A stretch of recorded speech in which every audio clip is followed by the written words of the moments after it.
Chapter 1. The eviction notice might as well have been written in blood. Clara Winters stared at the crisp white paper in her trembling hands, the words blurring as exhaustion made her eyes water. 30 days. $3,000. The numbers might as well have been 30 million for all the hope she had of scraping them together. Mommy? Sophie's small voice cut through the fog of panic. Why are you crying? Clara quickly wiped her eyes and forced a smile as she turned to face her 6-year-old daughter. Sophie stood in the doorway of their tiny kitchen, clutching her worn stuffed rabbit, those enormous brown eyes, so much like her father's, filled with concern that no child should have to feel. I'm not crying, baby. Just tired. The lie came easily now, after months of practice. Did you finish your homework? Sophie nodded solemnly. Mrs. Patterson says I'm the best reader in first grade. That's because you are brilliant. Clara folded the notice and shoved it into the junk drawer where it could join the overdue utility bills and final payment demands. She'd deal with reality later. Right now, she had exactly 43 minutes before she had to leave for her evening shift at the diner. The knock on the door made them both jump. I'll get it. Sophie raced toward the front door of their cramped apartment, but Clara caught her arm gently. Remember the rule? Never open the door without you. Sophie sighed dramatically. But it's probably just Lila. It was Lila, juggling a bag of Chinese takeout and wearing that determined expression that usually meant trouble. Clara's best friend since college pushed her way inside, took one look at Clara's face, and set the food on the coffee table. Okay, what happened now?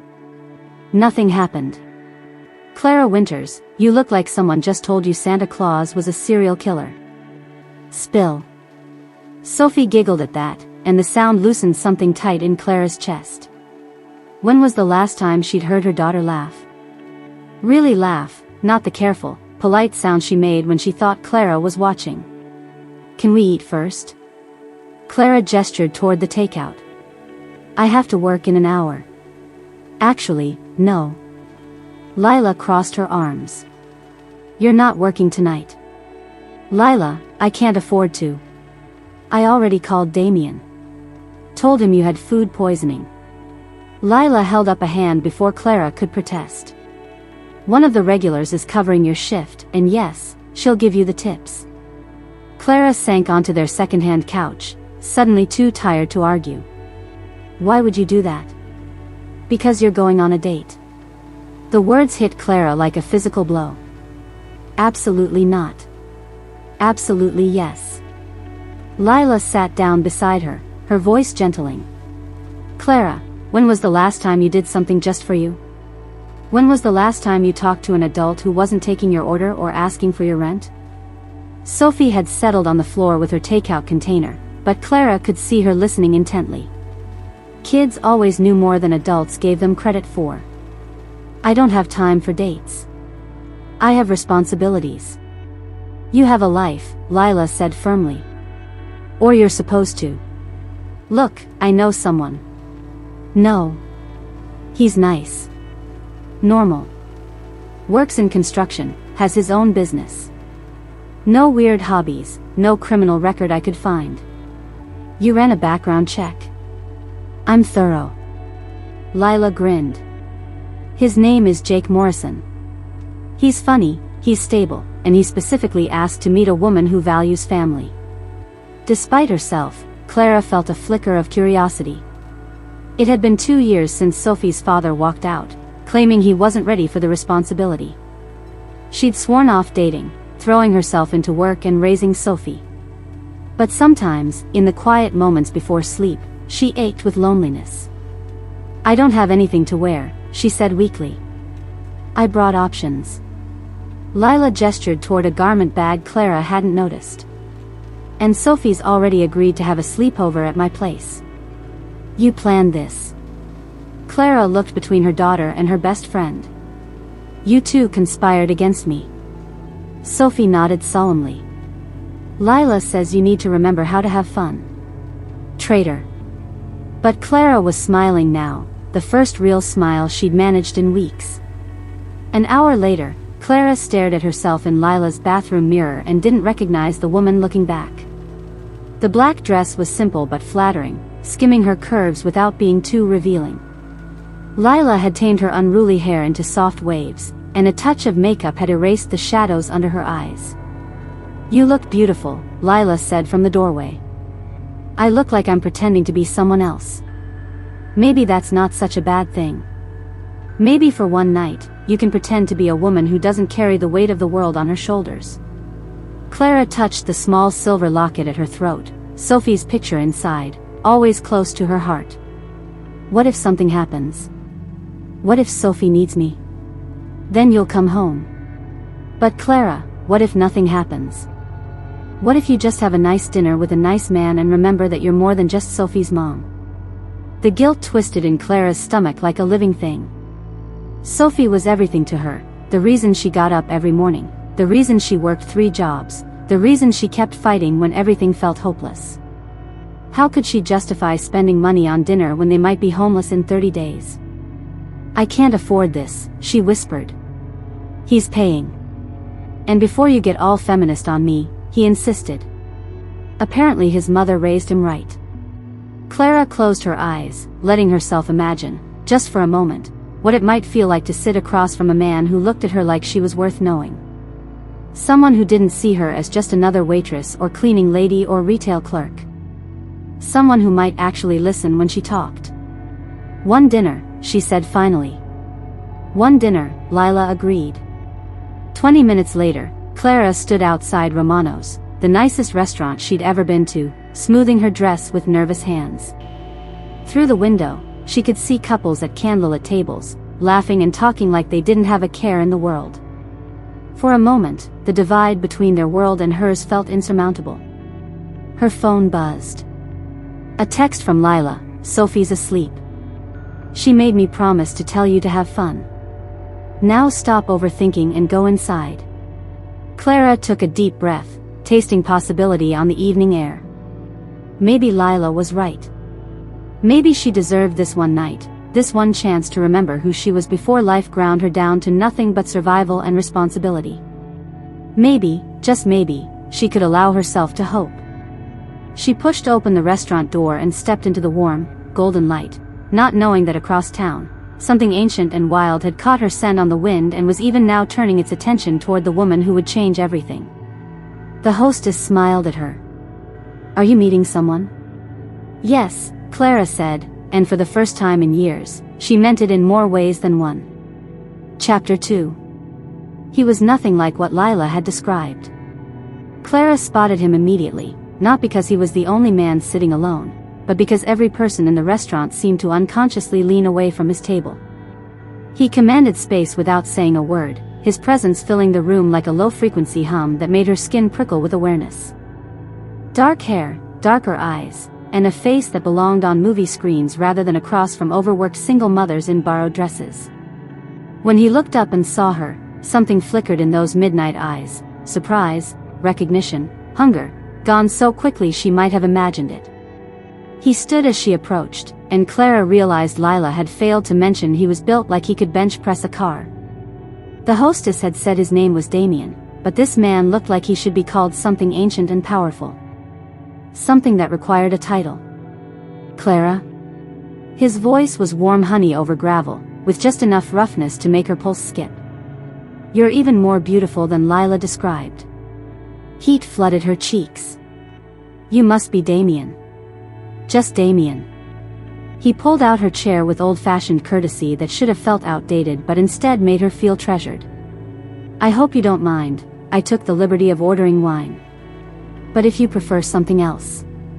"Wine is perfect." She settled into her seat, hyper-aware of how close he was as he helped with her chair. He smelled like pine forests and something wilder, something that made her want to breathe deeper. As he returned to his seat, Clara caught the server watching them with barely concealed interest. The young woman's eyes lingered on Damian with a mixture of awe and nervousness that seemed disproportionate to the situation. "So," Clara said, desperate to break the tension crackling between them, "Lila mentioned you work in security?" Something shuddered in his expression. "Security consulting.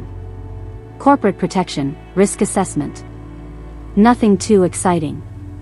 The careful neutrality in his tone told Clara there was more to it, but she'd learned not to push when people deflected.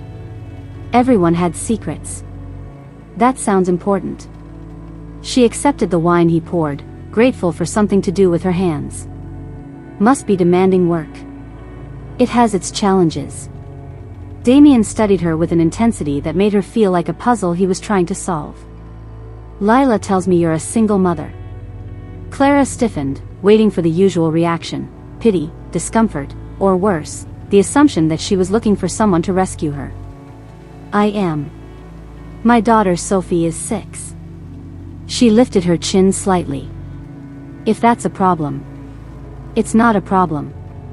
His interruption was gentle but firm. I think children are gifts. The fact that you're raising one on your own tells me you're stronger than most people I know. The sincerity in his voice caught her off guard. Clara had expected polite tolerance at best, not genuine respect. Most men run when they hear I have a daughter. Then they're idiots. Damian leaned forward, his attention completely focused on her. Tell me about her. For the next hour, Clara found herself talking about Sophie in ways she hadn't with anyone except Lila.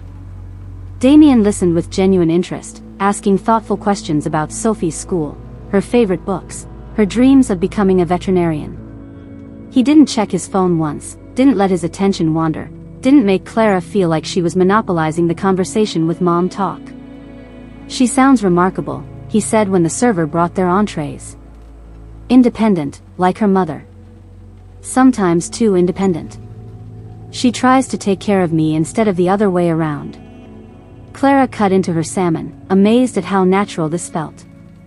Last week she tried to pack my lunch for work because she was worried I wasn't eating enough.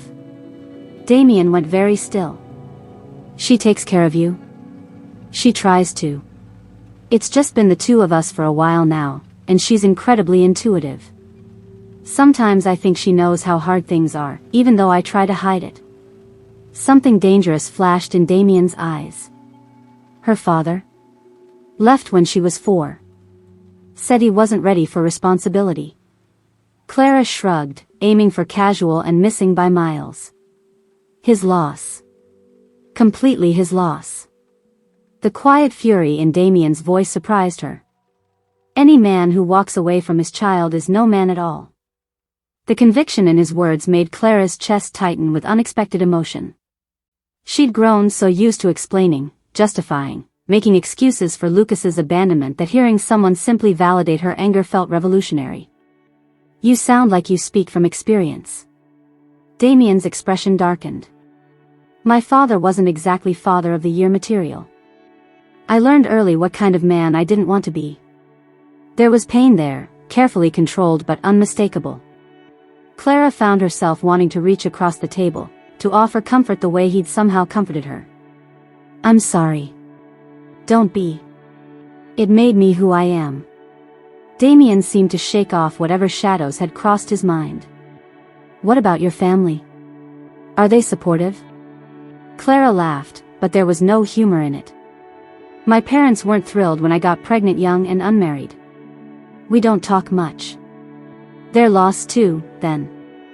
The simple statement, delivered with such certainty, made Clara's throat tight.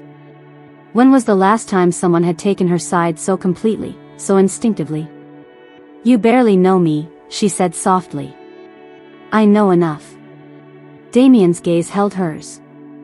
I know you work 3 jobs to support your daughter. I know you're here instead of working because your best friend staged an intervention. I know you're probably calculating how much this meal costs and feeling guilty for enjoying yourself. Clara's fork froze halfway to her mouth. How could you possibly? Because I've been watching you. The way you looked at the prices on the menu. The way you keep checking your phone for messages from Lila. The way you're sitting like you're ready to bolt at any second. His voice gentled. You don't have to run, Clara. Not tonight. Something in his tone made her believe him, made her want to stay when every instinct screamed at her to protect herself. She'd learned the hard way that when things seemed too good to be true, they usually were. This is all very surreal, she admitted. I don't date. I don't have time for dating. But you're here. Lila can be very persuasive. Remind me to thank her. Damian smiled, and the expression transformed his face from intimidating to devastating. What do you do when you're not working? Sleep, mostly. Clara surprised herself by laughing. I know that sounds pathetic, but between the diner, the cleaning service, and retail, there isn't much time for hobbies. Damian went very still again. 3 jobs. The way he said it made Clara defensive. Lots of people work multiple jobs.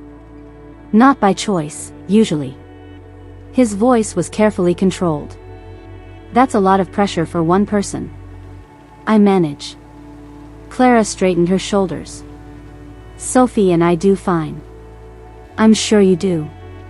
But you shouldn't have to just survive, Clara. You should be able to live. The words hit too close to home, too close to the desperate exhaustion she carried like a weight in her chest.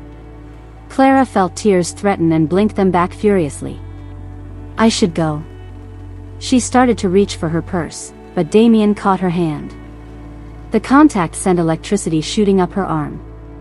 His skin was warm, almost hot, and she could have sworn she felt his pulse racing as fast as hers. Did I say something wrong? His thumb brushed across her knuckles, sending shivers through her entire body. No, you said something right. That's the problem.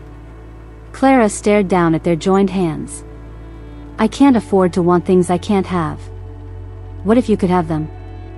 The question hung between them, loaded with possibilities that terrified her. Clara looked up to find Damian watching her with an expression she couldn't read, intense, almost predatory, but gentle at the same time. I should go, she repeated, but she didn't pull her hand away. Stay. The word was barely above a whisper. Please. For a moment, Clara let herself imagine what it would be like to be the kind of woman who could stay. Who could let a man like Damian into her carefully controlled life? Who could risk her heart on someone who looked at her like she was precious? Then reality crashed back in. The eviction notice. The mounting bills. Sophie, sleeping safely at Lila's but depending on Clara to keep their tiny world from falling apart. I can't, she said, finally pulling her hand free. This was lovely, really, but I can't do this. Damian studied her for a long moment, and Clara had the strangest feeling he could see right through her defenses to the longing she was trying so hard to hide. Let me drive you home. I can take a cab. Clara. He said her name like it was something precious. Let me drive you home. 20 minutes later, Clara found herself in the passenger seat of Damian's truck, not the luxury car she'd expected, but a practical pickup that smelled like leather and that same wild scent she'd noticed at dinner. He drove with confident ease through the city streets, and Clara found herself relaxing despite everything. Thank you, she said as he pulled up in front of her building. For dinner, for everything. Thank you for coming. Damian turned to face her, and in the dim light from the street lamp, his eyes seemed to glow. Clara? Yes? This doesn't have to be goodbye. The hope in his voice made her chest ache. Damian. Think about it. That's all I ask. Clara nodded and reached for the door handle, but Damian was already out of the truck, coming around to help her. Always the gentleman, even when she was running away. I'll wait until you're inside, he said. Clara looked up at him, this mysterious man who'd treated her like something valuable for one perfect evening. Who'd listened when she talked about Sophie, who'd seen through her defenses like they were made of glass. I don't even know your last name, she said suddenly. Something flickered across his features, guilt, maybe, or regret. Does it matter? I guess not. But even as she said it, Clara knew it did matter. Everything about this man mattered, and that was exactly why she had to walk away. Good night, Clara. Good night. She made it to her door before turning back, but the truck was already gone, vanished into the night like it had never been there at all. Like Damian had never been there at all. But her lips still tingled from the wine he'd shared, and her hand still burned where he'd touched it, and Clara knew that no matter how hard she tried, she'd never forget the man who'd made her feel like she was worth something more than survival. 3 blocks away, Damian sat in his truck with his hands gripping the steering wheel so hard the metal groaned. His wolf was going insane, demanding he go back, claim what was his, protect the woman who just walked away. Mate. The word pounded through his blood like a drumbeat. Mate, mate, mate. He'd known the moment he'd caught her scent in the restaurant. Hell, he'd probably known before that, when something had pulled him to answer Lila's call about her friend who needed a good night. His wolf had been restless for weeks, driving him to patrol the city like he was searching for something. Someone. Clara. His mate was a single mother working 3 jobs to keep her head above water. His mate was strong and fierce and protective, exactly what his wolf craved. His mate was also completely human, with no idea what she'd just walked away from. And Damian had no idea how to tell her that he was the alpha king of the largest werewolf pack on the East Coast, that he commanded loyalty from hundreds of wolves, that his world was filled with violence and politics and secrets that could get her killed. How did you tell a woman like Clara, a woman who valued honesty and stability above all else, that you were a monster who'd been lying to her from the moment you met? Damian closed his eyes and tried to think past the wolf's demands. Clara had enough problems without adding him to the list. The smart thing, the safe thing, would be to walk away. Let her find a nice, normal human man who could give her the quiet life she deserved. But even as he thought it, Damian knew he couldn't do it. His wolf wouldn't let him, and more than that, his heart wouldn't let him. Clara Winters was his mate, and somehow, he was going to find a way to make her his without destroying everything she held dear. The question was how. Chapter 3. Clara was halfway up the stairs to her apartment when she turned around. The smart thing would be to go inside, check on her carefully balanced budget, and pretend the evening with Damian had never happened.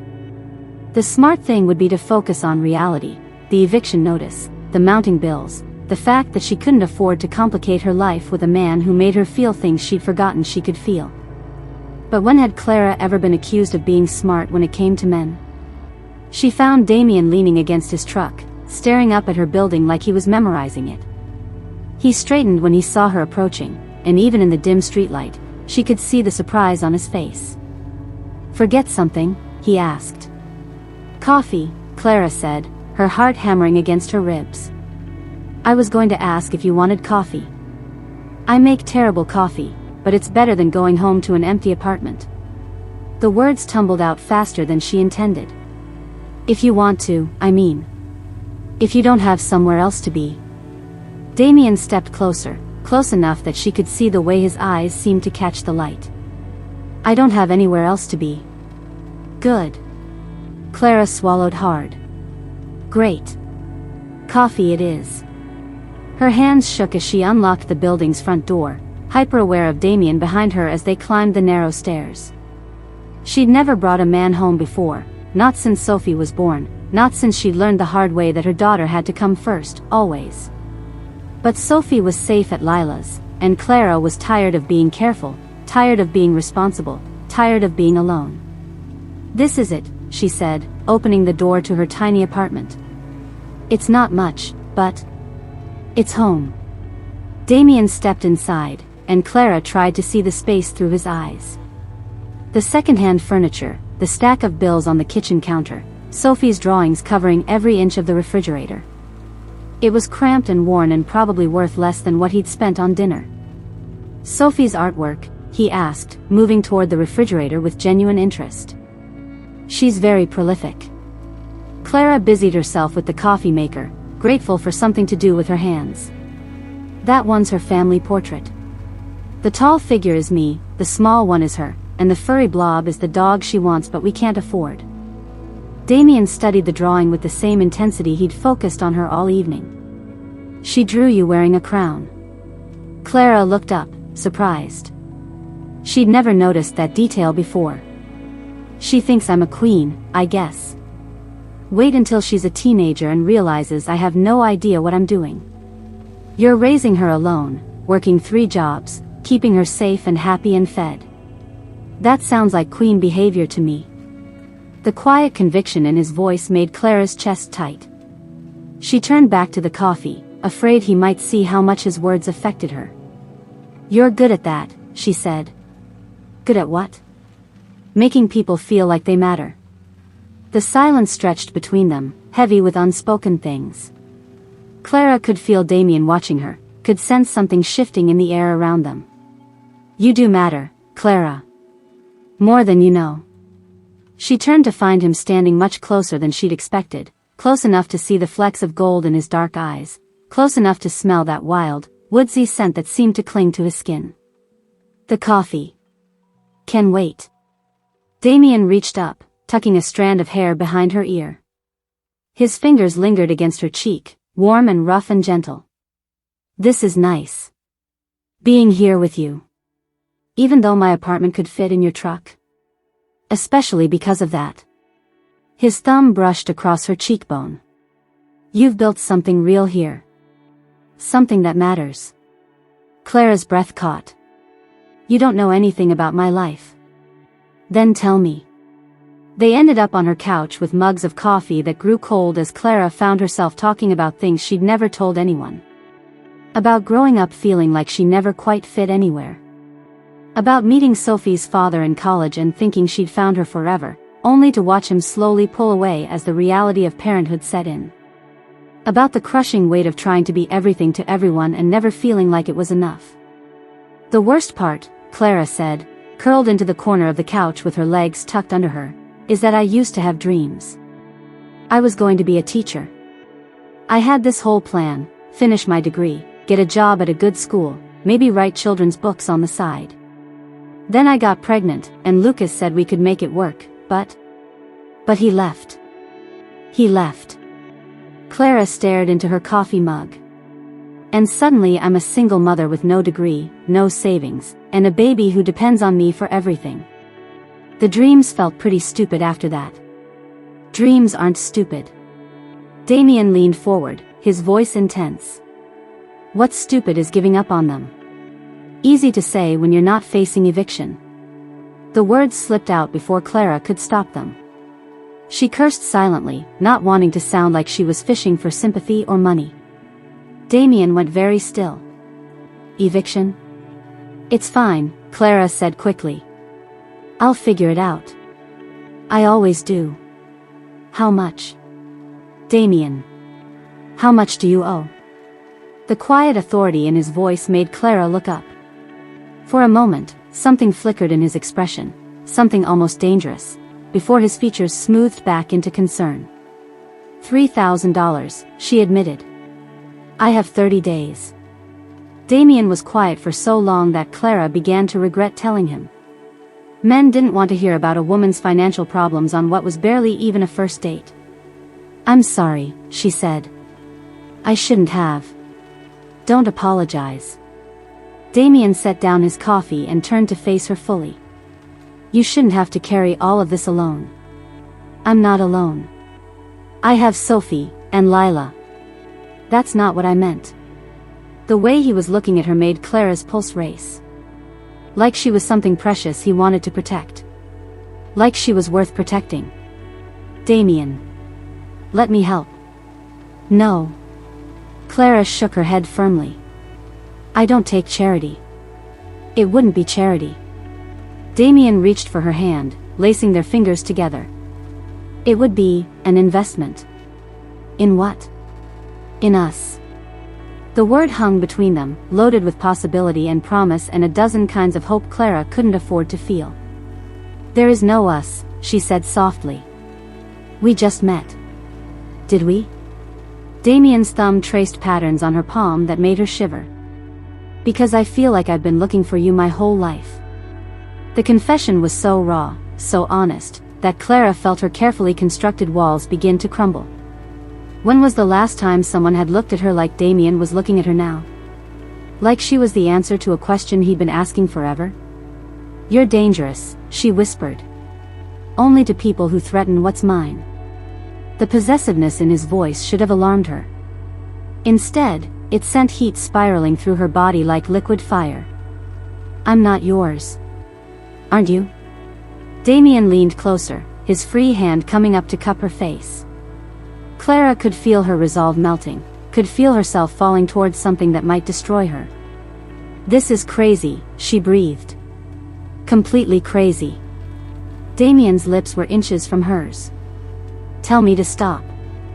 Clara looked into his eyes and saw heat and hunger and something deeper, something that made her feel like the most important person in the world. I can't, she admitted. When Damian kissed her, Clara's world tilted off its axis. His lips were warm and demanding, tasting like coffee and promises she was afraid to believe. She melted into him, her hands fisting in his shirt as he deepened the kiss with a hunger that matched her own. Clara. Her name was a prayer on his lips as he trailed kisses down her throat. God, you're perfect. I'm not. You are. Damian lifted his head to look at her, his eyes dark with desire. You're everything. Clara had forgotten what it felt like to be wanted like this, to be cherished and desired and seen as something more than just a mother, just a worker, just someone trying to survive. Damian touched her like she was made of something precious, kissed her like she was the air he needed to breathe. When he carried her to her bedroom, Clara didn't protest. When he laid her down on her bed and worshipped her body with his hands and mouth, she let herself drown in sensation. When he moved over her, in her, around her, she forgot about everything except the way he made her feel alive again. They made love with desperate intensity, as if they were trying to memorize each other, as if they knew this moment was fragile and might shatter at dawn. Damian whispered her name like a benediction, and Clara gave herself to him completely, holding nothing back. Afterward, they lay tangled together in her narrow bed, Clara's head on Damian's chest as his fingers combed through her hair. I should go, he said softly, but he made no move to leave. Should you? Clara traced patterns on his chest, marveling at the solid strength of him. You need sleep. You have to work tomorrow. Actually, I don't. Clara lifted her head to look at him. It's Saturday. Sophie doesn't come home until Sunday afternoon. Something flashed in Damian's eyes, relief, hunger, possessiveness. Then I'm not going anywhere. They talked until dawn, sharing stories and secrets and dreams they'd never voiced aloud. Clara learned that Damian had grown up hard, that he'd built his business from nothing, that he carried responsibilities that sometimes felt crushing. Damian learned that Clara sang to Sophie when she had nightmares, that she secretly loved terrible reality TV, that she still believed in happy endings even though life had taught her better. When exhaustion finally claimed them, Clara fell asleep in Damian's arms feeling safer than she had in years. She woke alone. Clara's hand found only cold sheets where Damian had been, and for a moment she thought she'd dreamed the entire night. Then she saw the note on her nightstand, written in bold, masculine handwriting. Had to leave for work emergency. Will call soon. M. Clara stared at the note until the words blurred together. The rational part of her brain understood that emergencies happened, that Damian had his own life and responsibilities. But the part of her that had been abandoned before, the part that had learned not to trust too quickly or love too deeply, whispered that she should have known better. She should have known better than to let a stranger into her home, into her bed, into the carefully guarded spaces of her heart. She should have known better than to think a man like Damian could really want someone like her for more than one night. Clara crushed the note in her fist and closed her eyes against the sting of tears. She'd been so careful, so protected, for so long. One night with Damian had undone years of hard-earned wisdom, and now she was left with the familiar ache of disappointment and the bitter knowledge that she'd been a fool. Again. The worst part wasn't even the abandonment, it was how much she'd revealed, how completely she'd opened herself to someone who could just walk away. She'd told him about the eviction, about her dreams, about Sophie. She'd given him everything, and he'd left her with a note. Clara pulled the covers over her head and let herself cry for the dreams she'd been stupid enough to believe in for one perfect, devastating night. Chapter 4. Damian had been Alpha King for 7 years, and he'd never once questioned a command decision. Until he'd left Clara sleeping in her narrow bed, her dark hair spread across the pillow like silk, her face peaceful in the dawn light. Every instinct he possessed had screamed at him to stay, to claim what was his, to never let her out of his sight again. Instead, he'd written a note like a coward and walked away. The elevator to his penthouse climbed 43 floors, but it felt like falling into hell. Damian stared at his reflection in the polished steel doors. The same face that had looked down at Clara with wonder just hours before now looked haggard, haunted. His wolf paced restlessly beneath his skin, furious at the distance between them and their mate. Mate. The word still sent shockwaves through his system. In all his years as alpha, through all the eligible female wolves who'd been paraded before him, through all the political marriages his council had suggested, he'd never felt even a flicker of the recognition that had slammed into him the moment he'd caught Clara's scent. The elevator doors opened to reveal Victor Thorne waiting in the marble foyer, his expression grim. Damian's beta and oldest friend looked like he hadn't slept, which meant pack business. Which meant Damian's personal crisis would have to wait. How bad? Damian asked, shedding his jacket as he walked toward his office. 3 territorial disputes in the last 6 hours. The Seattle pack is challenging our shipping routes again. And there's been another incident with the hunters. Victor fell into step beside him, his tone carefully neutral. But first, we need to talk about where you've been. Damian paused in the doorway of his office, a room that commanded a view of the entire city, including the neighborhood where Clara was probably just waking up. I told you I had personal business. Personal business that had you disappearing for 12 hours without backup or communication. Victor closed the door behind them. Damian, you're the Alpha King. You can't just vanish. I can do whatever the hell I want. The words came out sharper than Damian intended, edged with the frustration of a wolf separated from his mate. Victor raised an eyebrow. Okay, what happened? And don't tell me nothing, because you smell like... He stopped, his nostrils flaring slightly. Jesus Christ, Damian. You smell like a woman. Drop it, Victor. I can't drop it. You disappeared last night, you come back smelling like sex and something else, something. Victor's eyes widened as understanding dawned. No. No, you didn't. Damian turned away, pouring himself 3 fingers of whiskey despite the early hour. Didn't what? Find her. Your mate. Victor sank into one of the leather chairs facing Damian's desk. A human. You found your mate, and she's human. The silence stretched between them, heavy with implications. Finally, Damian nodded. Fuck. Victor ran his hands through his hair. Okay. Okay, we can handle this. Who is she? What's her background? Please tell me she's at least wealthy, connected, someone who can handle our world. She's a single mother who works 3 jobs and is about to be evicted. Victor stared at him. You're joking. Do I look like I'm joking?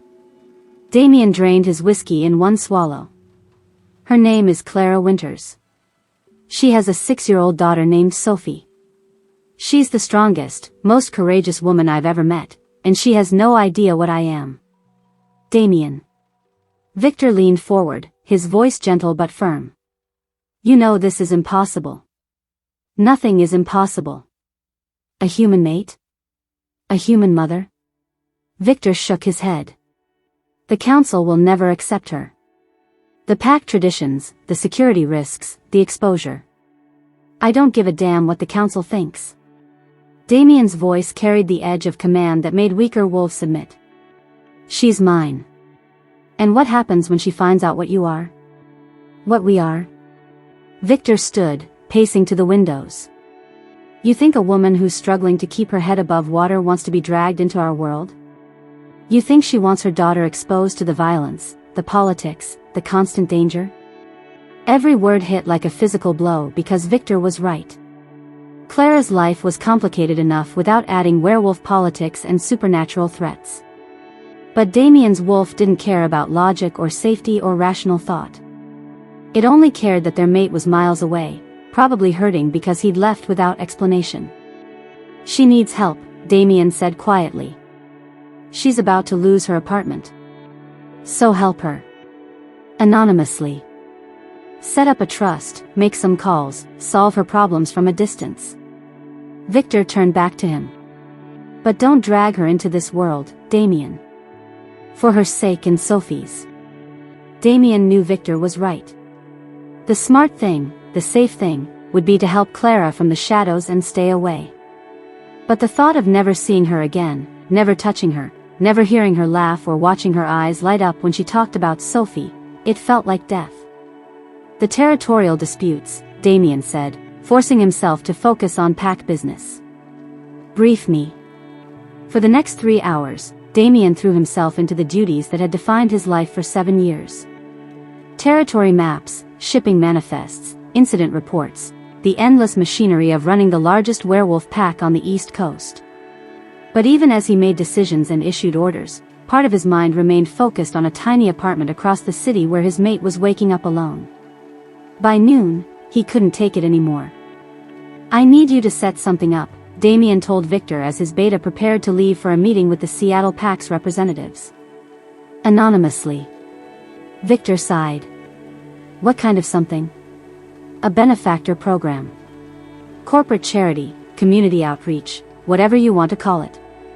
Someone in Clara's building is going to receive assistance with their rent. Make it look random, make it look legitimate." Damian. $3,000. Today. Damian's tone brooked no argument. "And Victor? Make sure it's untraceable." After Victor left, Damian stood at his windows looking out over the city. Somewhere down there, Clara was probably getting ready for work, probably worried about Sophie, probably trying not to think about the man who'd shared her bed and then disappeared like smoke. His phone buzzed with a text from an unknown number. "This is Lila. Clara's friend. If you hurt her, I will destroy you. Just so we're clear." Damian almost smiled. Clara's friend was fierce, protective. Good. Clara deserved people who would fight for her. He was considering how to respond when Victor burst back into the office, his face pale. "We have a problem." "What now?" "I had our people run a background check on Clara, just routine security protocol." Victor held out a tablet. "Her ex-husband, Ethan Hale. He's been in Los Angeles for the past 2 years, but he flew into the city this morning." Damian felt his blood turn to ice. "What does he want?" "According to the flight manifest, he's booked through the weekend." "But Damian, there's more." Victor pulled up another screen. "He's been in contact with a family law attorney. This isn't a social visit." The words hit Damian like a physical blow. Someone was threatening Sophie, threatening Clara's little girl. His wolf went berserk, demanding action, demanding protection, demanding blood. "Where is he now?" "We're tracking him." "But Damian, think about this. You can't just..." "Can't what?" Damian's voice was deadly quiet. "Can't protect my mate and her daughter from a man who abandoned them? You can't reveal yourself. Not for this. Not without exposing everything." Damian stared at the photo of Ethan Hale on the screen, a weak-faced man with calculating eyes who'd walked away from the most precious things in the world. The urge to find him, to make him understand exactly what happened to men who threatened what belonged to Damian Nightshade, was almost overwhelming. But Victor was right. The supernatural world stayed hidden for good reasons. Exposure meant war, meant chaos, meant innocent people getting hurt. And Clara was innocent. Sophie was innocent. They didn't deserve to be dragged into a war between species. "Get me everything," Damian said finally. "Phone records, financial records, who he's working with, what he wants. Everything. Already on it." Damian turned back to the windows, his reflection ghost-like in the glass. Below, the city continued its relentless pace, unaware that somewhere in its maze of streets, a 6-year-old girl was about to face a crisis that could tear her world apart. And there was nothing her mother's mate could do to stop it without destroying them all. His phone rang, and Damian grabbed it without looking at the caller ID, hoping against hope that it might be Clara. "Blackwood. Mr. Blackwood? This is Patricia Kim from Child Protective Services." The woman's voice was crisp, professional. "I'm calling regarding Sophie Winters. Her father has filed for emergency custody, and we need to schedule a home visit with Ms. Chin as soon as possible." The phone creaked in Damian's grip. "I'm sorry, I think you have the wrong number. You're listed as an emergency contact on Sophie's school forms. Ms. Chen listed you as her boyfriend? Damian closed his eyes. Clara must have been desperate to put his name down, must have been trying to make their life look more stable on paper. The thought of her struggling, alone, trying to build a foundation for Sophie that would keep them together, made his chest tight with rage and protectiveness. When, he managed. Tomorrow morning at 10. Ms. Chen has been notified. Mr. Blackwood, I should tell you that these situations can be quite difficult. If there are any irregularities in the home environment, any signs of instability or inappropriate relationships. She let the threat hang in the air. Damian understood perfectly. Clara's ex-husband wasn't just seeking custody, he was trying to paint her as an unfit mother. And Damian, the mysterious boyfriend who'd appeared out of nowhere, was probably being positioned as evidence of Clara's poor judgment. Ms. Kim, Damian said carefully, what exactly has Mr. Torres alleged? I can't discuss the specifics, but he's raised concerns about Ms. Chen's living situation, her financial stability, and her recent associations. The home visit will allow us to assess Sophie's best interests. After the woman hung up, Damian stood frozen in his office, caught between the wolf's demand for action and the painful knowledge that any help he offered might only make things worse for Clara. Victor returned an hour later with a file thick enough to choke on. Ethan Hale, he said, dropping it on Damian's desk. 32 years old, marketing executive, currently living in Los Angeles with his girlfriend of 18 months. No criminal record, but here's the interesting part, he's drowning in debt. Credit cards maxed out, behind on his car payments, facing bankruptcy. So why come back for Sophie now? His girlfriend is pregnant. Due in 3 months. Victor sat down heavily. My guess? He's planning to use Sophie to get to Clara. Child support, maybe even alimony if he can prove she's been living with someone. Or what? Or he's planning to use Sophie as leverage to get Clara to do something. Sign something, give him something. Victor met Damian's eyes. The question is, what does Clara have that he wants? Damian thought about Clara's tiny apartment, her second-hand furniture, her 3 jobs just to make ends meet. She had nothing of material value. But she had Sophie. And to a desperate man facing financial ruin, a daughter might look like a very valuable asset indeed. I have to help her, Damian said. Not directly. Not without risking everything. Victor leaned forward. But indirectly? Damian, you have resources. Lawyers, investigators, influence. You can help Clara without her ever knowing it came from you. And if that's not enough? Victor was quiet for a long moment. Then you'll have to decide what matters more, protecting the pack's secrets, or protecting your mate. Damian looked out at the city again, knowing that somewhere in its sprawl, Clara was probably crying, probably terrified, probably feeling more alone than she'd ever felt in her life. He'd found his mate, the one woman in the world meant for him. And he couldn't even tell her she wasn't alone. The Alpha King who commanded hundreds of wolves, who could buy and sell corporations with a phone call, who could level city blocks if he chose, was completely powerless to protect the 2 people who mattered most. But powerless or not, he was going to find a way. Because the alternative, losing Clara and Sophie to a man who'd already proven he didn't deserve them, was unthinkable. Even if it meant risking everything he'd spent his life building. Chapter 5. Clara knew something was wrong the moment she saw Mrs. Patterson's face. Sophie's first-grade teacher stood in the hallway outside the classroom, wringing her hands and wearing the expression of someone who'd rather be anywhere else in the world. When she spotted Clara hurrying down the corridor, relief and anxiety warred across her features. Ms. Chen, thank goodness you're here. Mrs. Patterson glanced nervously toward the classroom door. There's been a situation. Clara's blood turned to ice.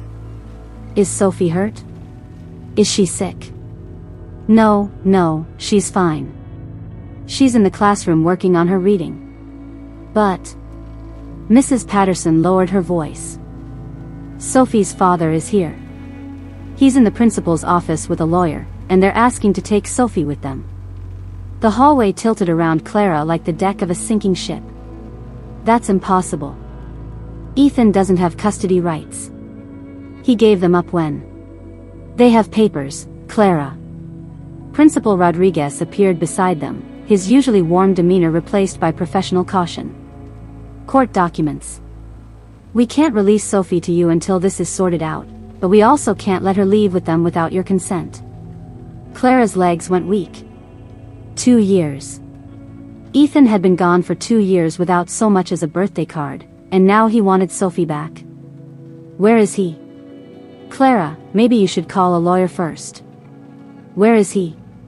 Principal Rodriguez sighed. Conference room B. Clara had imagined this moment countless times over the past 2 years, what she would say to Ethan if she ever saw him again, how she would make him understand the damage he'd done by walking away. In her fantasies, she was composed, dignified, untouchable. In reality, her hands shook as she pushed open the conference room door, and her voice came out as barely more than a whisper. Hello, Ethan.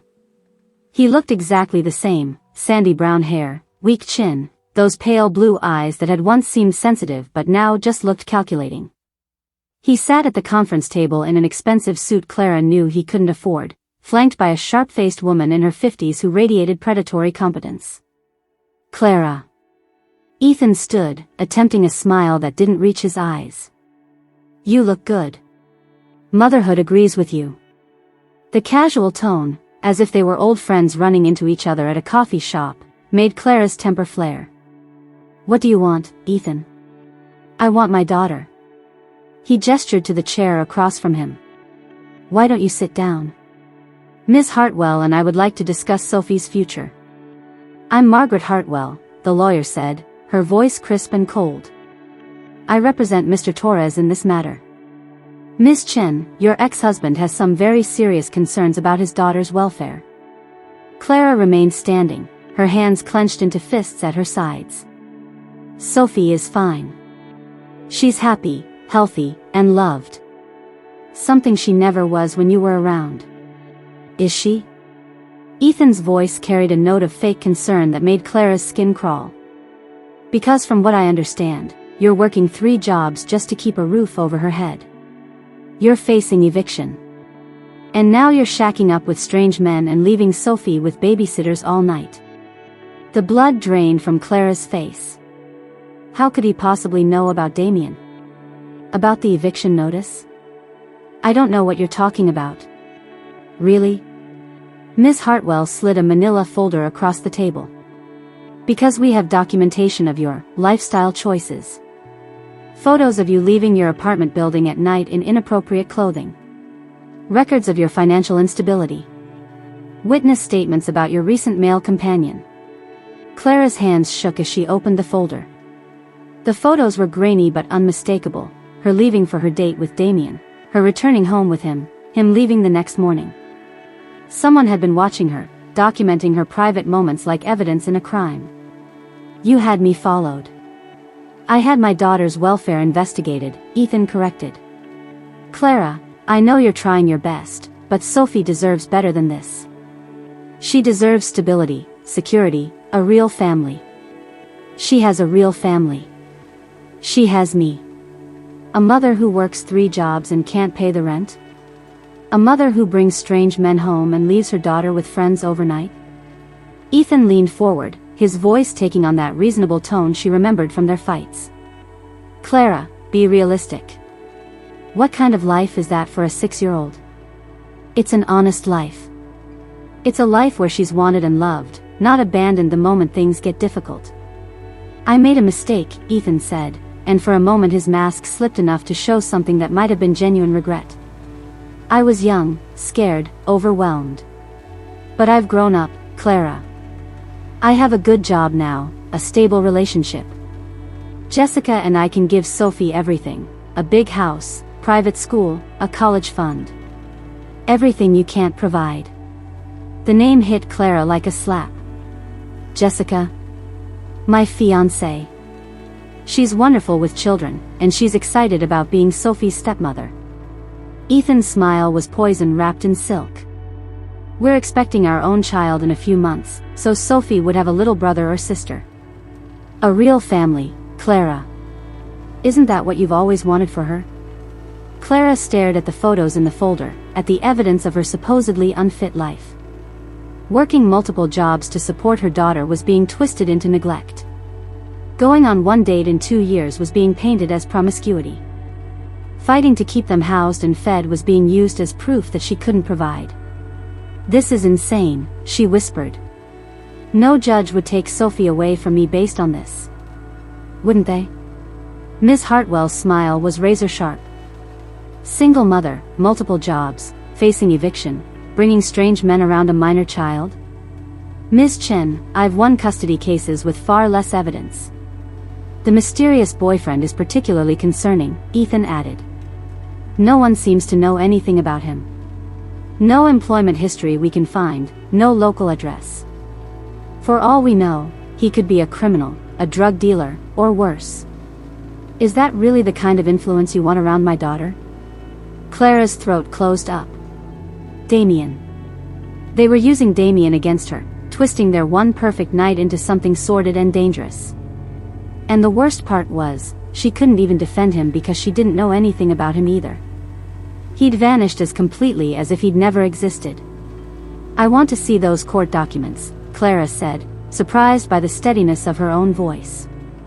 Ms. Hartwell slid another folder across the table. Emergency custody petition, filed this morning. We're requesting immediate temporary placement with Mr. Torres pending a full custody hearing. The legal language blurred together as Clara tried to process what she was reading. Emergency custody. Temporary placement. Full hearing. The words felt like weapons aimed at her heart. You can't just take her. I'm her mother. And I'm her father, Ethan said quietly. A father who can provide for her in ways you simply can't.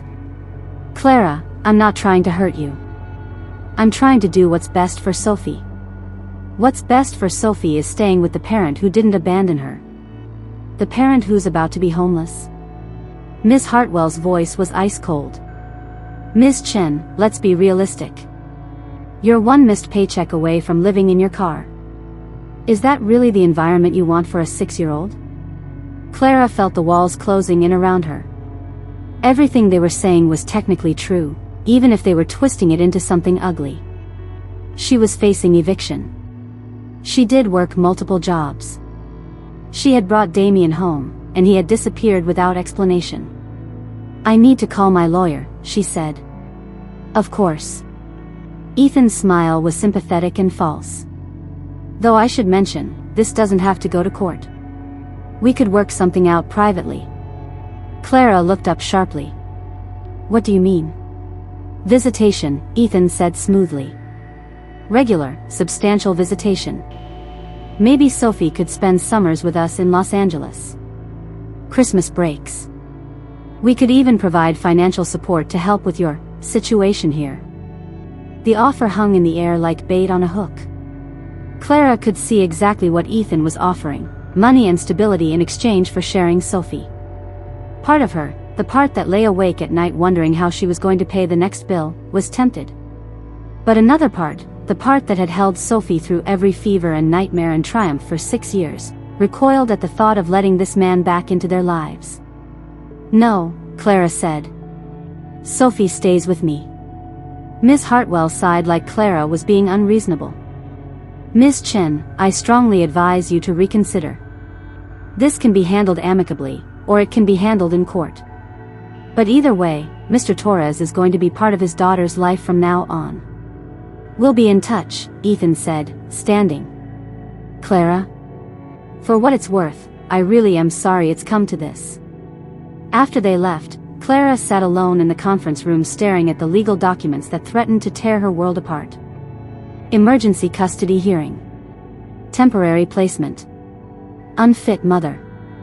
She pulled out her phone with shaking hands and dialed the number Damian had programmed in 2 nights ago. The number she'd stared at a dozen times without having the courage to call. The mechanical voice that answered made her heart sink. The number you have dialed is not in service. Clara tried again, certain she'd misdialed. Same message. She scrolled through her recent calls, found the number, and tried once more. The number you have dialed is not in service. The phone slipped from her nerveless fingers and clattered onto the conference table. Not in service. Like Damian had never existed. Like the man who'd held her and whispered promises and made her feel precious had been nothing more than a beautiful dream. Clara buried her face in her hands and tried not to break apart completely. Ethan was back with lawyers and money and threats. Her eviction notice was still sitting in her kitchen drawer like a ticking bomb. And the man she'd started to trust, the man she'd let into her heart and her bed, had vanished without a trace. She'd never felt so completely, utterly alone. Through the conference room window, Clara could see Sophie's classroom, could see her daughter's dark head bent over her schoolwork, oblivious to the storm gathering around her. Sophie, who trusted Clara to keep her safe, to keep their little family together, to be strong enough for both of them. Clara wiped her eyes and straightened her shoulders. She might be alone, but she wasn't powerless. Ethan had made one crucial mistake. He'd underestimated how far a mother would go to protect her child. He was about to find out exactly what Clara Winters was capable of when someone threatened the most important thing in her world. But first, she had to figure out how to fight a war when she didn't even know who the real enemy was. Chapter 6. The scent hit Damian like a physical blow the moment Victor opened the evidence file. "Where did you get this?" Damian's voice was deadly quiet as he stared at the photograph of Ethan Hale shaking hands with a man Damian recognized all too well. "Seattle. Our contact there managed to get photos of the meeting 3 days ago." Victor pointed to the second man in the image. "Lucian Darkmoor. Beta of the Northwest Territory Pack. They've been trying to find leverage against you for months." Damian felt his world tilt on its axis. This wasn't about custody or money or Ethan's sudden paternal instincts. This was pack politics. This was war. "They're using Clara to get to me." "Looks that way. Ashford's pack has been losing territory and influence ever since you took over the shipping routes. Word is they're getting desperate." Victor flipped to the next photo. Ethan Hale walking out of a high-end law firm with a briefcase full of cash. "They found your weakness, Damian. Your mate." The wolf inside Damian went berserk. His enemies had targeted Clara, had put Sophie in danger, had turned what should have been the happiest discovery of his life into a weapon against his pack.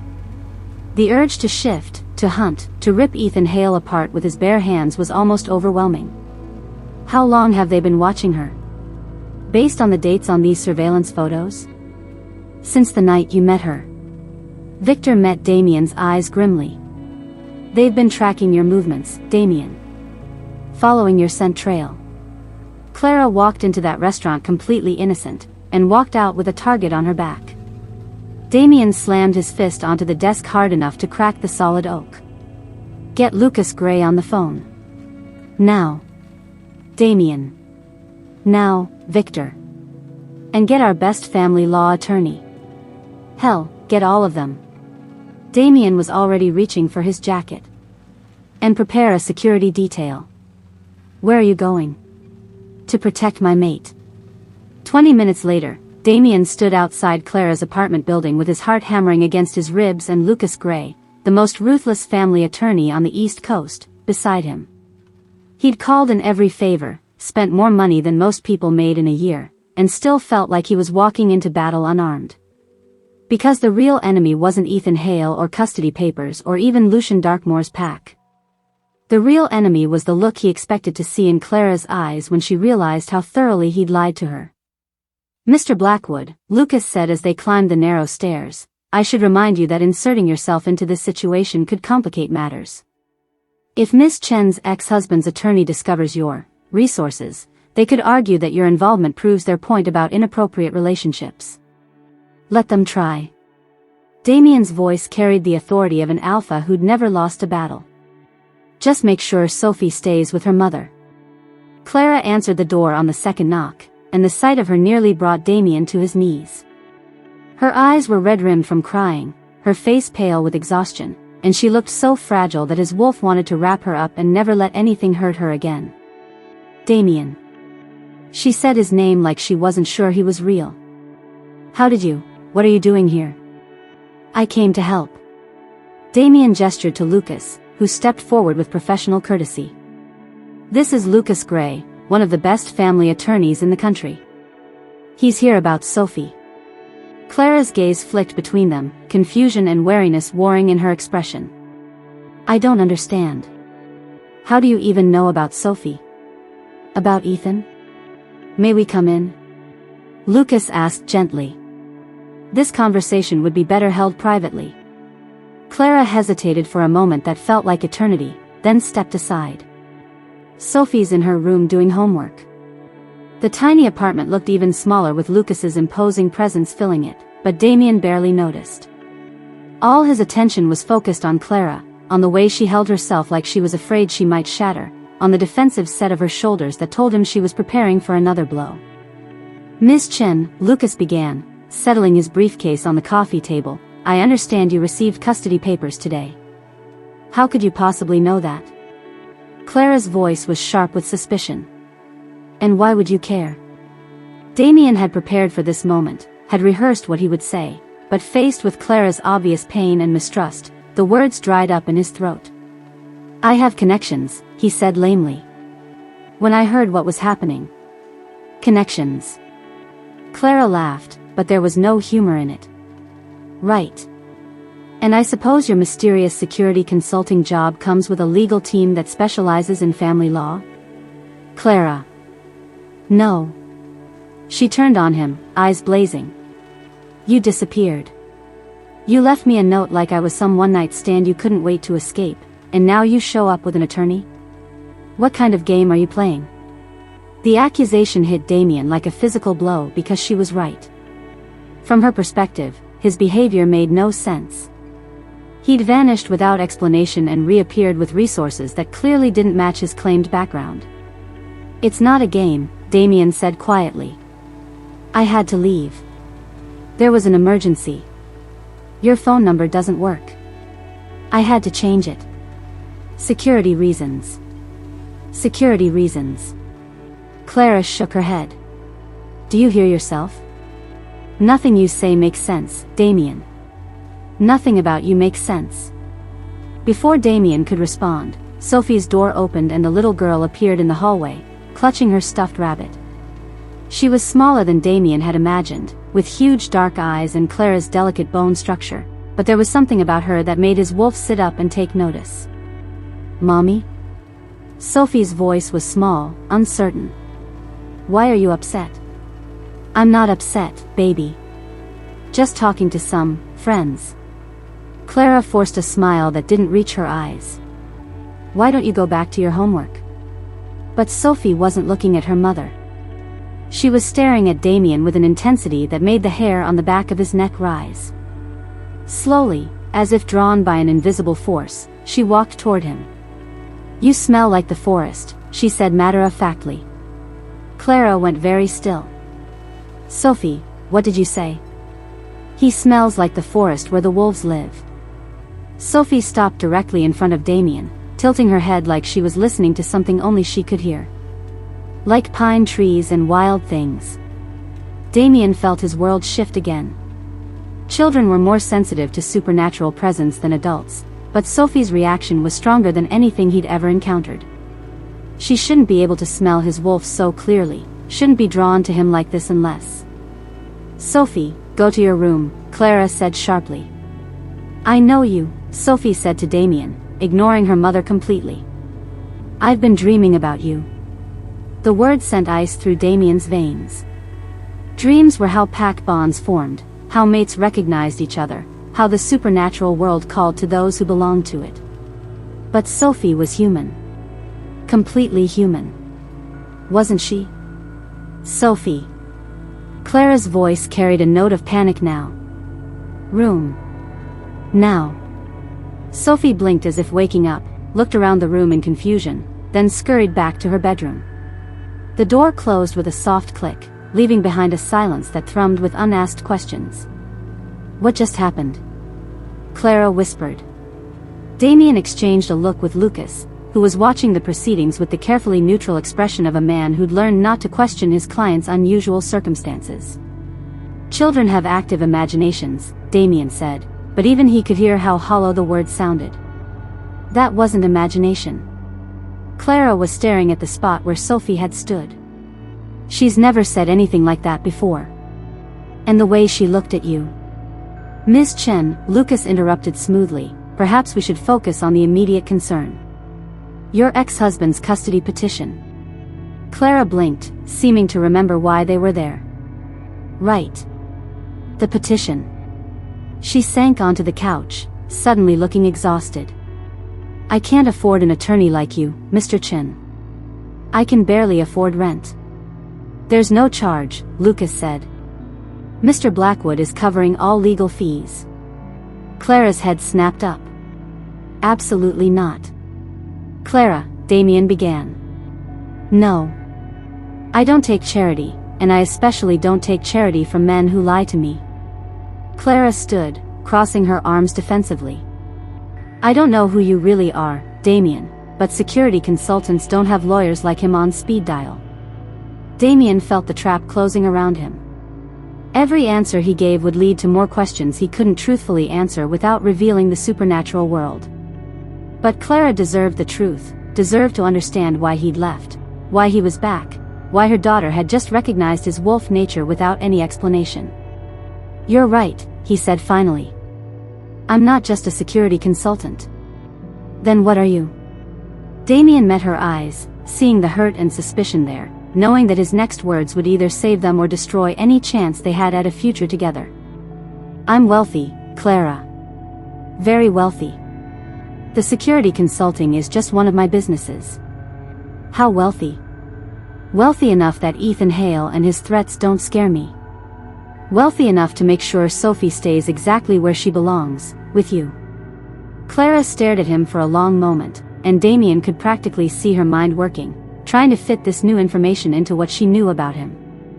"Why didn't you tell me?" "Because I wanted you to see me, not my bank account. Because I was tired of people looking at me like a meal ticket instead of a man." Damian took a step toward her.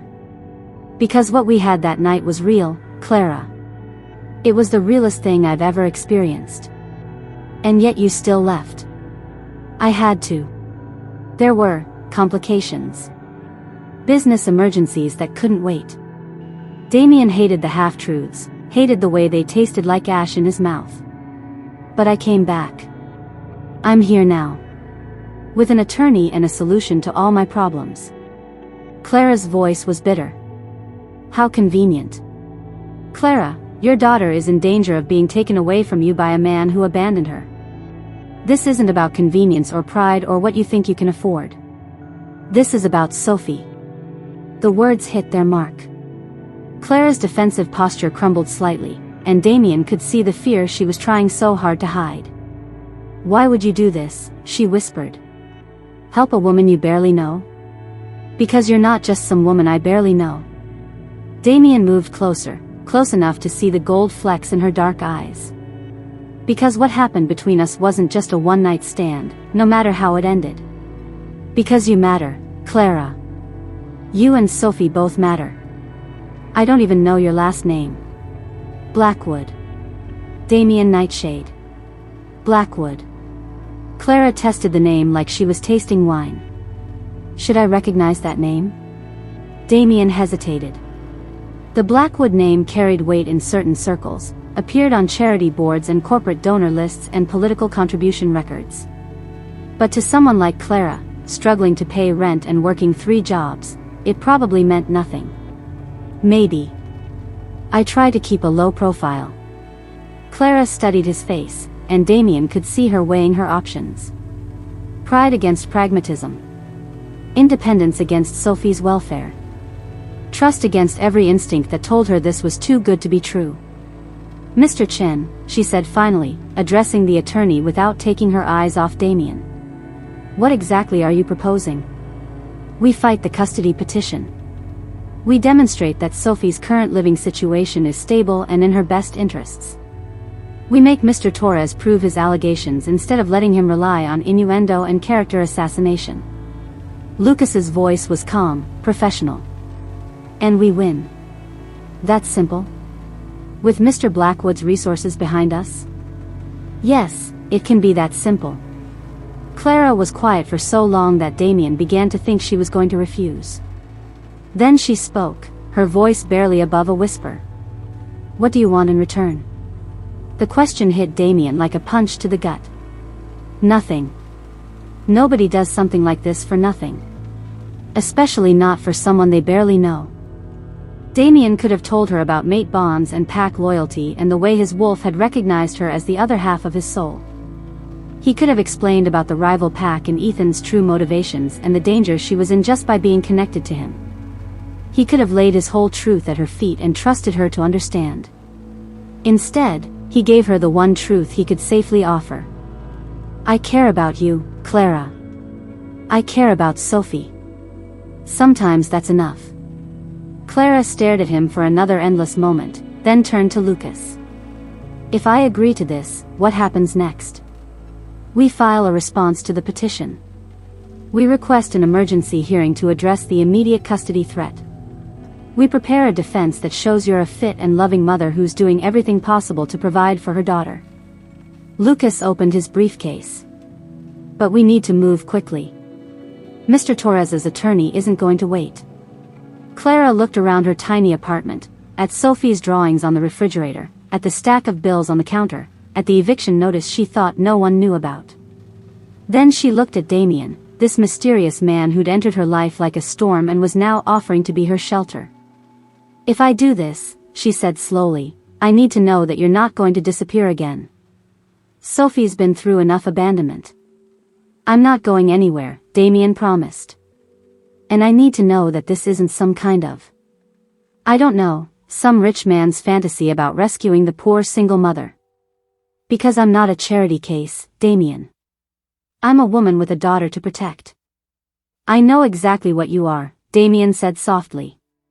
The question is whether you'll let me help you prove it. Clara closed her eyes, and Damian could see her making the hardest decision of her life, choosing to trust the man who'd already hurt her because the alternative might mean losing Sophie forever. When she opened her eyes, there was steel in them. Okay. Let's fight. Chapter 7. The manila envelope felt like it weighed 1,000 pounds in Clara's hands. She stared at it across her kitchen table, where it sat next to Sophie's cereal bowl and homework folder like a bomb waiting to explode her carefully reconstructed world.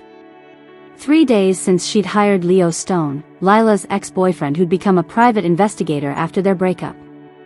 3 days of wondering if she was making a mistake, if she was being paranoid, if she was destroying something precious because she was too scared to trust.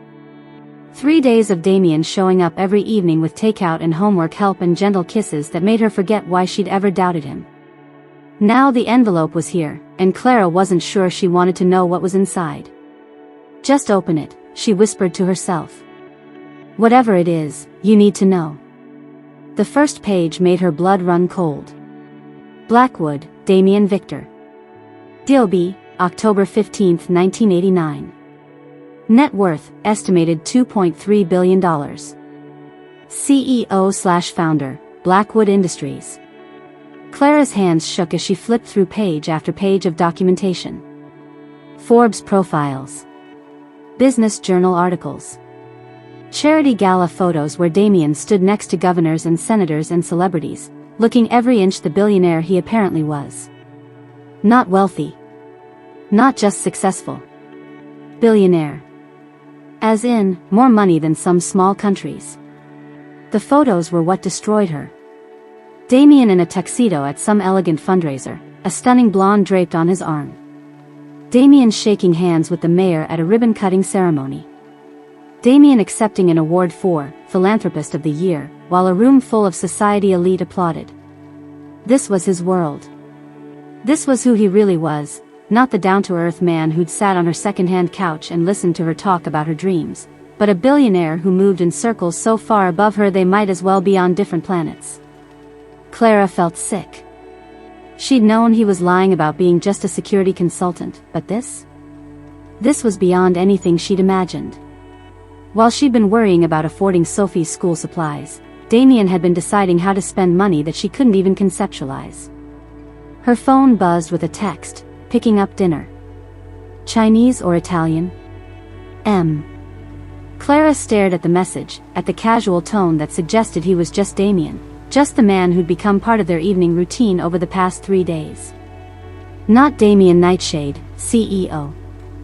Not Damian Nightshade, billionaire. Not Damian Nightshade, who lived in a world where her entire year's salary was probably what he spent on lunch. She typed back, "We need to talk. Can you come over?" "On my way." "Everything okay?" Clara almost laughed. "Everything okay?" She'd been sleeping with a man whose net worth could solve every financial problem she'd ever had without him even noticing, and he'd been pretending to be a middle-class security consultant. Nothing would ever be okay again. 20 minutes later, Damian knocked on her door carrying bags of Chinese food and wearing that smile that had become dangerously familiar over the past few days. He looked so normal, so much like the man she'd been falling for, that for a moment Clara wavered. Then she remembered the photos of him with senators and supermodels, and her resolve hardened. "Where's Sophie?" Damian asked, setting the food on her counter. "Sleepover at Lila's." Clara gestured toward the kitchen table where the investigator's report lay spread out like evidence at a crime scene. "We need to talk." Damian froze when he saw the papers. Even from across the room, Clara could see the color drain from his face. "Clara. Damian Nightshade." She said his full name like an accusation. CEO and founder of Blackwood Industries. Net worth estimated at $2.3 billion. Philanthropist of the Year. Regular attendee at political fundraisers and charity galas. She picked up one of the photos. "This is you shaking hands with Senator Williams at some $5,000 plate dinner. Last month." Damian didn't move, didn't speak. He just stood there looking like a man facing execution. "Security consultant," Clara continued, her voice getting sharper. "That's what you told me, right? Just a regular guy who does risk assessment for corporations. Nothing too exciting." "Clara, let me explain." "Explain what?" "How you've been lying to me from the moment we met. How you've been playing some kind of twisted game, pretending to be normal while you're actually one of the richest men in the country." Clara threw the photo down so hard it scattered across the table. "Explain how you sat on my couch and listened to me worry about rent when you could buy my entire building without thinking about it. It wasn't a game." Damian stepped toward her, his hands raised like he was approaching a wounded animal. "Clara, please, just listen." "No, you listen." Clara backed away, putting the table between them. "I trusted you. I let you into my home, my life, my daughter's life. I let you convince me to accept help from your lawyer, to let you fight my battles, and the whole time you were lying about who you are." "I never lied about who I am," Damian said quietly. "I lied about what I have. There's a difference." "Is there?" "Because from where I'm standing, it looks like you've been laughing at the poor single mother who was so grateful for scraps from your table." The words hit Damian like a physical blow. "That's not, God, Clara, that's not how I see you at all." "Then how do you see me? What am I to you, Damian? Some kind of charity case? A way to feel good about yourself by helping the less fortunate? You're my..." Damian stopped himself, and Clara saw something flicker in his eyes, something wild and desperate. "You're everything to me." "Everything?" Clara laughed bitterly. "I'm a woman who works 3 jobs to afford a 1-bedroom apartment in a building you could probably buy with your pocket change. We live in completely different worlds. Money doesn't matter. Money always matters." Clara slammed her hand down on the table. "It matters when you're choosing between groceries and medicine. It matters when you're facing eviction. It matters when your daughter asks why she can't have the toys other kids have. Don't you dare tell me money doesn't matter when you've never had to live without it. You think I've never struggled?" Damian's voice was getting harder, edges of something dangerous creeping in. "You think I was born into this? I don't know what to think about you anymore. I don't know what's true and what's another lie. I built Blackwood Industries from nothing, Damian said, and Clara could hear barely controlled fury in his voice. I grew up in foster care, Clara. Bounced from home to home until I aged out at 18 with nothing but the clothes on my back. Everything I have, I earned. The revelation should have softened her anger, but it only made it worse. Then you should understand what it's like to struggle. You should understand why lying about this is such a betrayal. I was protecting you. From what? From knowing you could actually help instead of just pretending to? From my world. Damian was pacing now, agitation rolling off him in waves. From the people who would use you to get to me, who would see you as a weakness to exploit. From the paparazzi and the gold diggers and the politicians who would see Sophie as leverage. So you decided to lie instead. You decided I couldn't handle the truth. I decided I wanted to be just Damian with you. Not Damian Nightshade the billionaire, not Damian Nightshade the CEO. Just Damian. The man who thinks you're the most incredible woman he's ever met. Clara felt tears burning behind her eyes. But that man doesn't exist, does he? There is no, just Damian. There's only Damian Nightshade, and Damian Nightshade lives in a world I'll never belong to. That's not true. Isn't it? Clara gestured around her tiny apartment. This is my world, Damian. This is my life. And your life involves charity galas and private jets and senators. We don't fit. We fit perfectly. Damian stopped pacing and turned to face her, and something in his expression made Clara take a step back. That night we spent together, the way you feel in my arms, the way Sophie looks at me like I'm someone worth knowing, that's not about money or status or any of the bullshit that doesn't matter. That's real. But everything else was a lie. Not everything. Damian moved closer, and Clara could swear she saw something flickering in his eyes, something that made her primitive brain scream danger. My feelings for you are real. My need to protect you and Sophie is real. The fact that I would do anything to keep you safe is real. Protect me from what? Clara demanded. What are you so afraid of that you had to create this elaborate fiction? You wouldn't understand. Try me. Damian went very still, and for a moment Clara thought he was going to tell her. Then his expression shuddered, and she knew he was going to lie again. There are people in my world who would hurt you to hurt me. Business rivals, competitors, people who see kindness as weakness and love as leverage. Business rivals. Clara shook her head. You're talking about business rivals like they're assassins. Some of them might as well be. The deadly seriousness in his tone made Clara's skin crawl. What kind of business was Damian in that he talked about rivals like enemies? What kind of world had she stumbled into? I want you to leave, she said quietly. Clara. I want you to leave, and I want you to take your lawyer and your money and your protection with you. Sophie and I were fine before you came along, and we'll be fine after you're gone. No. The word came out harder than Damian probably intended.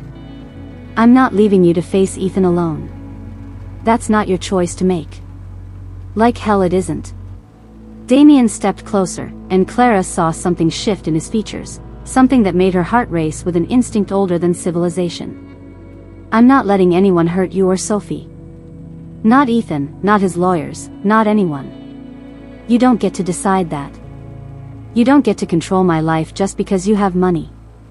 This isn't about money. Damian's voice was rising, taking on a rough quality that made the hair on Clara's arm stand up. This is about protecting what's mine. I'm not yours. Clara shouted back. I'm not some possession you can claim and protect and lie to for my own good. Yes, you are. Damian's eyes were blazing now, and Clara could swear they were reflecting light like an animal's. You've been mine since the moment I saw you. You'll always be mine. The possessiveness in his voice should have made her angry. Instead, it sent a chill down her spine that had nothing to do with fear and everything to do with the way Damian was looking at her, like a predator that had just decided to stop pretending to be tame. Get out, Clara whispered. No. Damian was breathing hard now, his hands clenched into fists at his sides. I'm not leaving you. I can't leave you. Get out. I said no.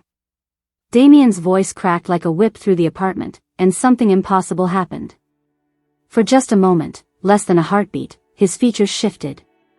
His eyes flashed gold, his teeth lengthened into something sharp and wild, and Clara could swear she saw his fingernails extend into claws. Then he was just Damian again, staring at her with horror and something that looked like despair. Clara pressed herself against the wall, her heart hammering so hard she thought it might burst. What? How did you? What are you? Damian took a step toward her, and Clara flinched. Clara, I can explain. Stay away from me. Her voice was shaking, barely audible. Just stay away. Please, let me. What are you? Clara whispered again. What are you really? Damian looked at her with the expression of a man who'd just lost everything. Someone who loves you. That's not an answer. It's the only answer that matters. Clara stared at him, this man she'd thought she was falling in love with, this stranger who'd just done something that defied every law of nature she knew. Her mind was reeling, trying to process what she'd seen, trying to convince herself it had been a trick of the light or stress or exhaustion. But she knew what she'd seen. She knew it was impossible, but she knew it was real. I'm going crazy, she said softly. I'm having a breakdown. That's the only explanation. You're not crazy. Damian's voice was gentle now, carefully controlled. You're not having a breakdown. You saw exactly what you think you saw. That's impossible. A lot of things are impossible. That doesn't make them less real. Clara slid down the wall until she was sitting on the floor, her knees drawn up to her chest. This isn't happening. People don't just change. Not like that. Clara. Don't. She held up a shaking hand. Don't come near me. Don't touch me. Just, don't. Damian stood frozen in the middle of her kitchen, looking like he wanted to go to her but knowing that any movement might shatter what was left of her composure. I need you to leave, Clara said without looking at him. I need time to think. I need to figure out if I'm losing my mind or if the world just stopped making sense. I can't leave you like this. You can and you will. Clara finally looked up at him, and Damian flinched at the fear in her eyes. Because if you don't, I'm going to call the police and tell them that the man who's been helping with my custody case just... I don't even know what to call what you just did. Damian was quiet for a long moment. Then he nodded slowly. Okay. I'll go. But Clara? This conversation isn't over. There are things you need to know, things that affect Sophie's safety. I'll give you tonight to process this, but tomorrow we're going to talk. Really talk. About what? About why Ethan really came back. About who sent him. About why Sophie reacted to me the way she did. Damian moved toward the door, then paused. And about what I am, and what that means for all of us. After he left, Clara sat on her kitchen floor staring at the investigators' reports scattered across her table. Damian Nightshade, billionaire. Damian Nightshade, CEO. Damian Nightshade, who apparently could do things that shouldn't be possible. Clara buried her face in her hands and wondered if insanity was hereditary, because clearly she was losing her mind. Either that, or the man she was falling in love with wasn't entirely human. And Clara wasn't sure which possibility terrified her more. Chapter 8. Clara was still sitting on her kitchen floor when the impossible happened again. She'd been staring at the wall for 3 hours, trying to convince herself that stress and exhaustion had made her hallucinate Damian's transformation. People didn't just shift into something else. It was impossible. It was insane. It was. The sound that came from outside her window made every hair on her body stand up. It was a howl. Deep, mournful, and so close it seemed to vibrate through the walls of her apartment. Clara scrambled to her feet and peered through the blinds, expecting to see a stray dog in the alley below. Instead, she saw Damian. He stood in the narrow space between her building and the next, his head tilted back toward her window, and even 3 stories up Clara could see the golden glow of his eyes in the darkness. As she watched, frozen with terror and fascination, he howled again, a sound of pure anguish that made her chest ache. Then he was gone, melting into the shadows like he'd never been there at all. Clara sank onto her couch and buried her face in her hands. She wasn't hallucinating. Whatever Damian was, whatever she'd witnessed, it was real. And that terrified her more than any custody battle or financial crisis ever could. Her phone rang at exactly midnight, Damian's name flashing on the screen. "I told you I needed time," Clara said without preamble. "Sophie's in danger." The words hit Clara like ice water. "What do you mean?" "Pack up whatever you need. I'm coming to get you. We have to go somewhere safe." "Damian, you're scaring me." "Good. You should be scared." His voice was tight with barely controlled fury. "Ethan isn't working alone, Clara. The people who hired him just escalated things, and Sophie is their target." Clara was already moving towards Sophie's room before remembering her daughter wasn't there. "She's at Lila's. She's safe. Call Lila. Now. Make sure Sophie is still there." The urgency in Damian's tone made Clara's hands shake as she dialed Lila's number. It rang once, twice, 3 times before going to voicemail. "She's not answering," Clara whispered. "Try again." Clara called 3 more times with the same result. Panic clawed at her throat. Something's wrong. Lila always answers her phone. "I'm on my way. Don't open the door for anyone but me." The line went dead, leaving Clara alone with her terror and 1,000 questions she wasn't sure she wanted answered. She tried Lila's number again, then Sophie's tablet, then Lila's home phone. Nothing. When Damian knocked 10 minutes later, Clara yanked the door open before he could say anything. "Where is she?" Clara demanded. "Where's my daughter?" Damian stepped inside, and Clara saw he had company, a tall man with steel-gray hair and eyes like winter. "This is Victor, my second-in-command," Damian said. "Victor, tell her." Victor's expression was grim. "We have surveillance footage from Lila's building." 3 men entered at 11:30 p.m. They left 20 minutes later with Lila and Sophie. Clara's legs gave out. Damian caught her before she hit the floor, his arms strong and warm around her. "They have Sophie," she whispered. "Oh God, they have my baby." "We're going to get her back," Damian said fiercely. "I promise you, Clara. We will get her back." "Who are they? What do they want?" Damian exchanged a look with Victor, and Clara saw resignation in his features. "Sit down," Damian said gently. "Because what I'm about to tell you is going to sound impossible." Clara let him guide her to the couch, her mind reeling. "More impossible than what I saw earlier?" "Much more impossible." Damian sat beside her, taking her hands in his. "Clara, there's a world that exists alongside yours. A world of creatures you've been taught don't exist. Werewolves, for one. Werewolves."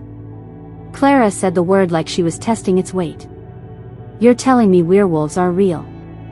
"I'm telling you that I'm real. That what you saw earlier was me losing control of my wolf." Damian's grip on her hands tightened. "I'm the alpha king of the largest pack on the East Coast. I command over 300 wolves." Clara stared at him. A week ago, the most supernatural thing in her life had been Sophie's imaginary friend. Now the man she was falling in love with was claiming to be the king of werewolves. "Prove it," she said quietly. "Clara. If you want me to believe this, prove it. Show me." Damian was very still for a moment. Then he stood and stepped back, giving himself space. Clara watched as he closed his eyes and took a deep breath. The change was gradual this time, controlled. His features sharpened, becoming more angular. His eyes flashed gold and stayed that way.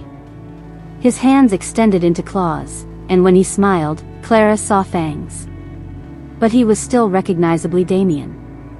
Still the man who'd held her and made her feel precious. "This is what I am," he said, and his voice carried a rough quality that raised goosebumps on Clara's arms. Not completely human, but not completely wolf either. Something in between. Clara found her voice. "Change back." Damian closed his eyes again, and slowly his features returned to normal. When he opened his eyes, they were the dark brown she'd fallen in love with. "The people who hired Ethan are from a rival pack," Damian continued, sitting back down. "They've been looking for leverage against me, ways to force me to give up territory or step down from leadership. When they discovered you, discovered what you mean to me, they found their weapon." "What I mean to you," Clara repeated numbly. "You're my mate, Clara. In wolf culture, that means you're the other half of my soul. It means I would die to protect you, and I would kill anyone who tried to hurt you." Mate. The word felt strange on Clara's tongue. Like, married? Deeper than married. Wolves mate for life. There's only one person in the world meant for each of us, and when we find them. Damian touched her face gently. "I knew the moment I saw you. My wolf recognized you instantly." Clara thought about the instant attraction she'd felt, the way being with Damian had felt like coming home. "Is that why it felt so intense between us?" "Partly.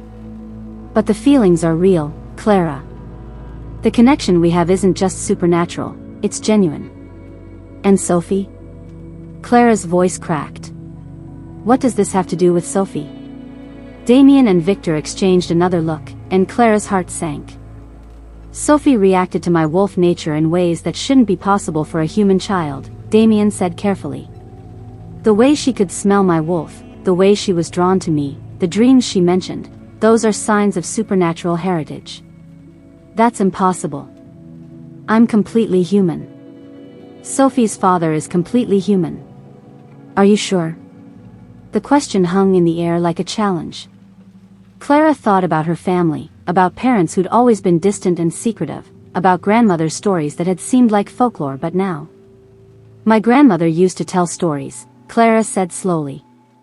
"About our family, about why we moved around so much when my mother was young. She said we were protectors once, guardians of something important." Victor leaned forward. "What kind of protectors?" "I thought they were just stories. Tales about ancestors who hunted monsters, who kept people safe from things that went bump in the night." Clara laughed shakily. She called them wolf hunters. The silence that followed was deafening. "Clara," Damian said very carefully, "what was your grandmother's maiden name?" "Chen. That's where I got my last name when I divorced Ethan. I went back to my family name."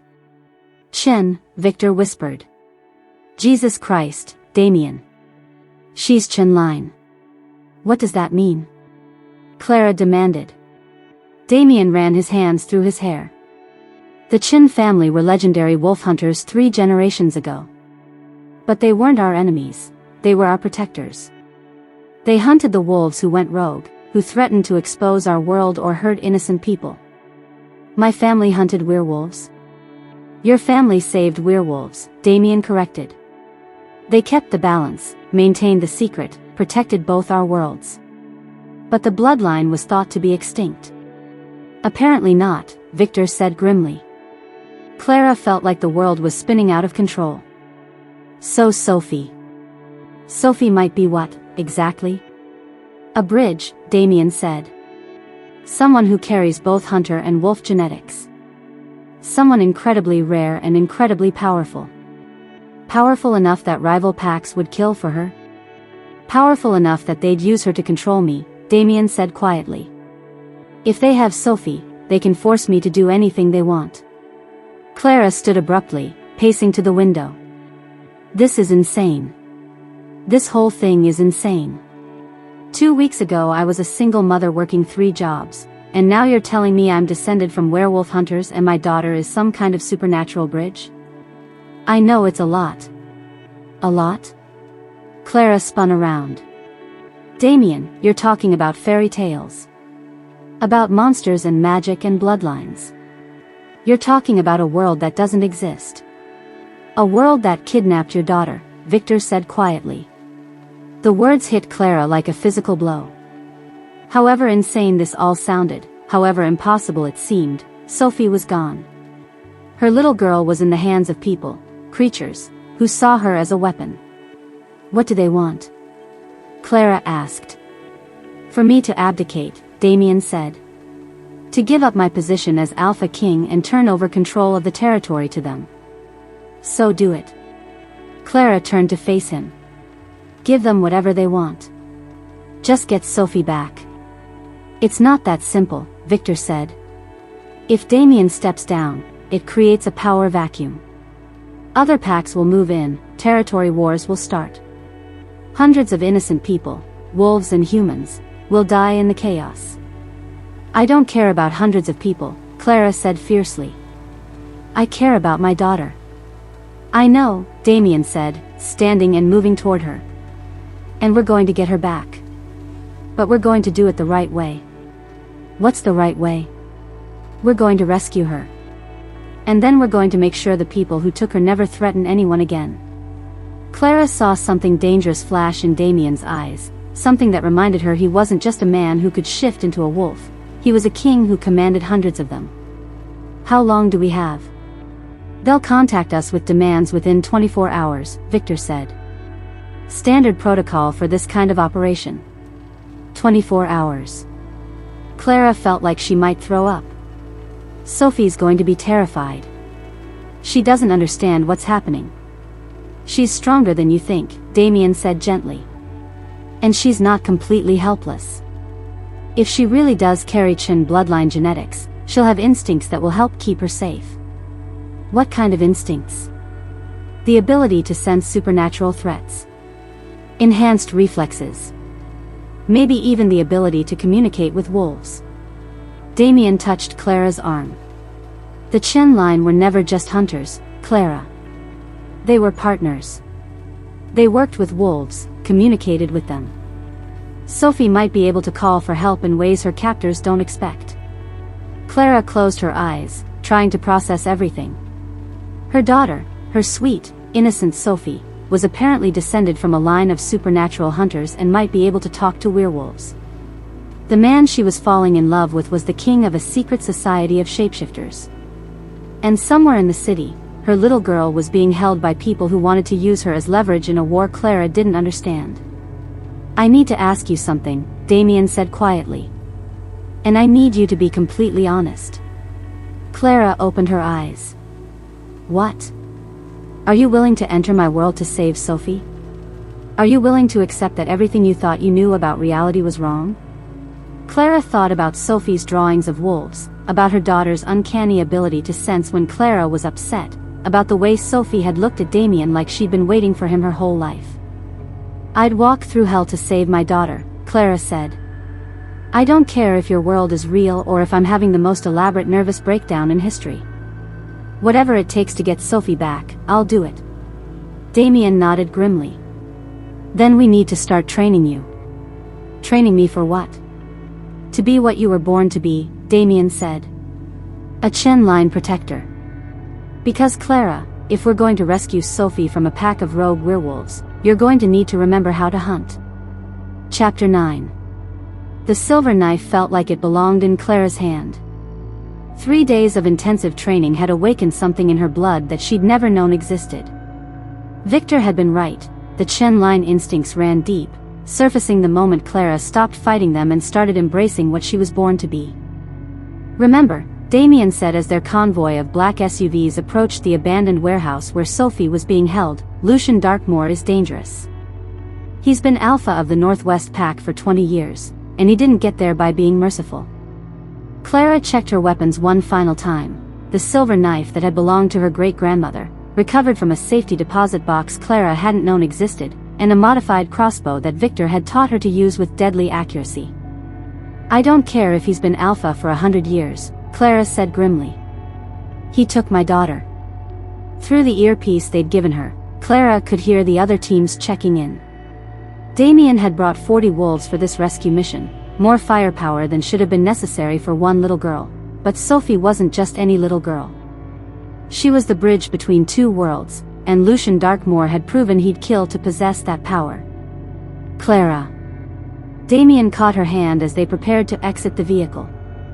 Whatever happens in there, whatever you see, remember that Sophie needs you alive. Don't take unnecessary risks. The only unnecessary risk would be leaving without her. Damian nodded grimly. He was in full alpha mode now, controlled, lethal, every inch the king he'd been born to be. But Clara could see the worry in his eyes, the way his hands clenched when he thought about Sophie in enemy hands. The warehouse district was eerily quiet as they approached the target building. Too quiet. Clara's newly awakened hunter instincts were screaming that something was wrong. It's a trap, she whispered into her mic. I know, Damian replied. But it's a trap we have to walk into. They moved in coordinated silence, teams spreading out to cover all exits. Clara stayed close to Damian, her heart hammering as they approached the main entrance. Somewhere inside this building was her daughter, and Clara would tear the place apart with her bare hands if necessary to get Sophie back. The first gunshot shattered the night silence.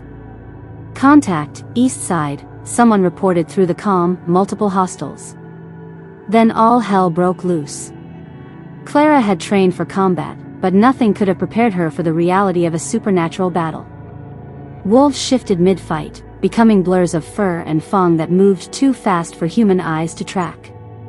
The sounds were unlike anything she'd ever heard, growls and howls and the wet sounds of violence that made her stomach clench. Sophie. Clara called as they fought their way deeper into the warehouse. Sophie, where are you? A small voice answered from somewhere in the maze of shipping containers. Mommy? Mommy, I'm here. Clara's heart leaped. Sophie was alive, and she sounded strong. We're coming, baby. Stay where you are. Damian and Clara fought side by side, moving toward Sophie's voice with grim determination. Clara's chin-line instincts guided her movements, made her faster and more lethal than she'd ever imagined possible. When a rogue wolf lunged at her, she moved without thinking, her silver knife finding its target with deadly precision. They found Sophie in a makeshift cage in the center of the warehouse, surrounded by 3 wolves in human form who were clearly her guards. But Clara's daughter wasn't cowering in terror as Clara had expected. Sophie was glowing.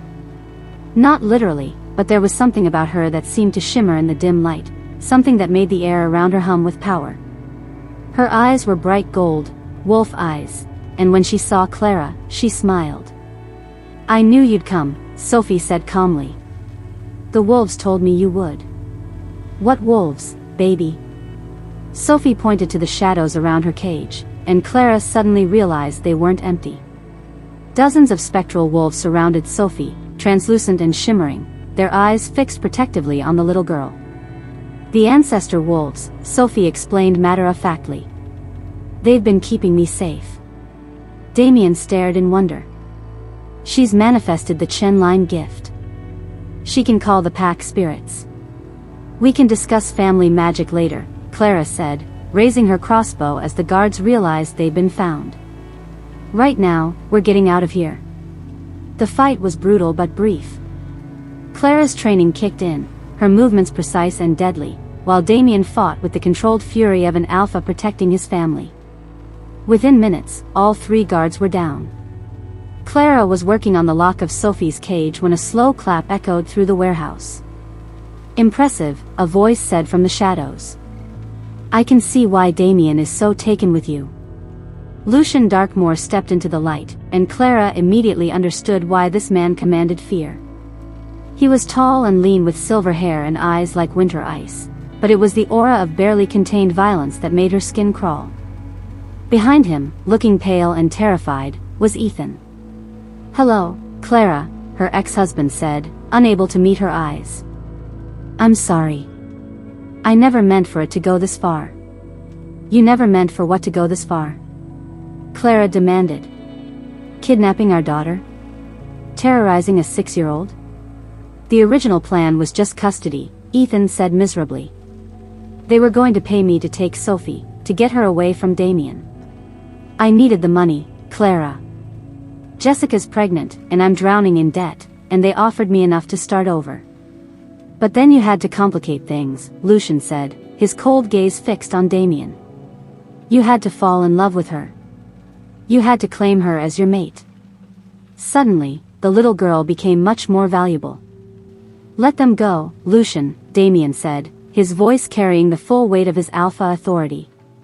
Your fight is with me. Oh, but they are my fight with you. Lucian smiled, and it was the most chilling expression Clara had ever seen. Did you really think I'd settle for just territory? For just shipping routes? Damian, I want your crown. And now I have the perfect leverage to take it. The girl is under my protection, Damian growled. The girl is the key to everything. Lucian moved closer to Sophie's cage, and Clara saw her daughter's spectral wolves bristle in response. A chin-line descendant with awakened abilities? Do you have any idea how rare that is? How powerful she could become? She's 6 years old, Clara snarled. She's a weapon, Lucian corrected. One that will ensure my pack's dominance for generations to come. Clara felt her hunter instincts surge, every cell in her body screaming to protect her child. You'll have to go through me first. That can be arranged. Lucian moved faster than any human should have been able to move, but Clara was ready for him. The chin line hadn't survived for generations by being caught off guard. She rolled aside as Lucian's claws slashed through the air where she'd been standing, coming up with her silver knife ready. The battle that followed was unlike anything Clara could have imagined. Lucian was stronger and faster, but Clara had the advantage of desperation and newly awakened instincts that made her movements unpredictable. Around them, Damian fought off Lucian's remaining wolves, his roars of fury echoing through the warehouse. You fight well for someone who just discovered what she is, Lucian said as they circled each other. I fight well for a mother protecting her child, Clara corrected. She saw the opening when Lucian's attention flicked toward Damian for a split second. Clara's knife found its target, silver sliding between ribs to pierce Lucian's heart. He looked down at the blade in surprise, then back at Clara with something that might have been respect. Well played, little hunter, he whispered, before collapsing. In the sudden silence that followed, Clara heard Ethan whimpering in the corner where he'd been hiding during the fight. Clara, please, he begged. I never wanted anyone to get hurt. I just needed the money. Lucian's eyes snapped open, rage blazing in them as he realized he was dying. With his last breath, he lashed out, not at Clara or Damian, but at Ethan. If I can't have the girl, Lucian snarled, then you won't live to enjoy your payment. Ethan's scream cut off abruptly as Lucian's claws tore out his throat. Clara stared in shock as her ex-husband collapsed, blood pooling around his body. Sophie was now truly hers alone, no custody battles, no threats, no one who could legally challenge her right to raise her daughter. Mommy? Sophie's small voice brought Clara back to the present. Can we go home now? Clara looked around the warehouse, at Lucian's body, at Ethan's, at the wolves who were looking at her with something that might have been awe. She'd walked into this building as a struggling single mother. She was walking out as someone who'd killed to protect her child, someone who'd proven herself to Damian's pack in the most definitive way possible. Yes, baby, Clara said, finally getting the cage open and pulling Sophie into her arms. We can go home. But as they left the warehouse, Clara wondered where home was now. Her old life was gone, shattered the moment she'd learned the truth about Damian and the supernatural world. The question was whether she was ready to embrace a new one. Chapter 10. 3 months later, Clara stood in the garden behind Damian's estate, watching Sophie play with a pack of wolf pups who shifted between human and animal form with the casual ease of children everywhere. She's adapting well, Victor observed, joining Clara on the terrace. Better than I am, some days, Clara admitted. Sophie had taken to pack life like she'd been born to it, which Clara supposed she had. Her daughter could now communicate with wolves in both forms, could sense supernatural threats from miles away, and had developed an uncanny ability to mediate disputes between pack members. The pack adores her, Victor continued. And they adore you. Clara smiled. It was true, The wolves who'd initially been suspicious of their alpha's human mate had completely embraced her after the warehouse battle. Clara Winters, who'd killed an enemy alpha to protect her daughter, was now spoken of in the same reverent tones as the legendary chin-line hunters of old. Clara. She turned to find Damian approaching, and her heart still skipped a beat at the sight of him. 3 months of living in his world hadn't diminished the attraction between them. If anything, it had deepened into something that felt like the other half of her soul. "We need to talk," Damian said, and something in his tone made Clara's pulse quicken. He led her to the small pavilion where they'd had their first real conversation about the supernatural world, where Clara had made the decision to embrace what she was born to be. "I have something to ask you," Damian said, dropping to one knee and pulling out a ring box. Clara's breath caught. The ring was stunning, a sapphire surrounded by diamonds that caught the afternoon light like captured stars. "Clara Winters," Damian said, his voice rough with emotion, "will you be my mate? Will you be the Luna Queen of this pack? Will you let me love you and Sophie for the rest of our lives?" Clara stared down at him, this man who'd turned her world upside down and then helped her rebuild it into something beautiful.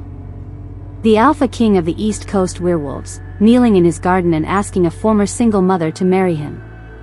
"Yes," she whispered, then louder, "Yes, of course yes."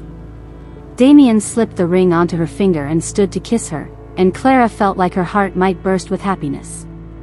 When they broke apart, she saw Sophie watching from across the garden with a huge grin on her face. "Did you know?" Clara called to her daughter. "The wolves told me," Sophie said solemnly. "They said Damian was going to ask you to be pack mother." "And what did you tell them?" Sophie's grin widened.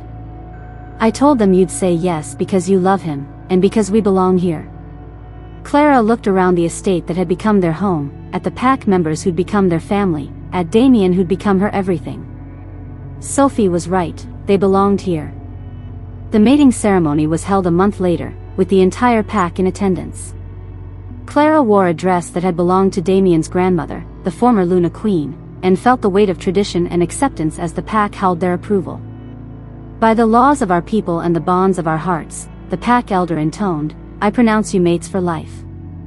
Luna Clara, will you accept the responsibility of protecting this pack?" "I will," Clara said, meaning every word. "Alpha Damian, will you accept Luna Clara as your equal in all things?" "I will," Damian replied, his eyes never leaving Clara's face. When they kissed to seal the bond, Clara felt something click into place in her soul, as if a piece of herself she'd never known was missing had finally been found. The celebration lasted until dawn, with pack members sharing stories of their new Luna's courage, her fierce protection of Sophie, her willingness to embrace a world she'd never known existed. Clara had never felt so welcomed, so cherished, so completely at home. It was Victor who noticed first. "You're pregnant," he said matter-of-factly 3 weeks after the mating ceremony, finding Clara in the kitchen making breakfast.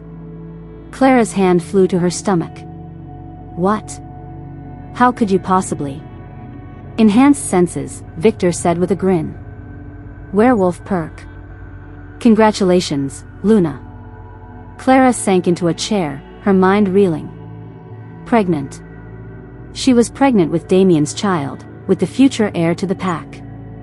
"Clara?" Damian appeared in the doorway, already in full protective mode.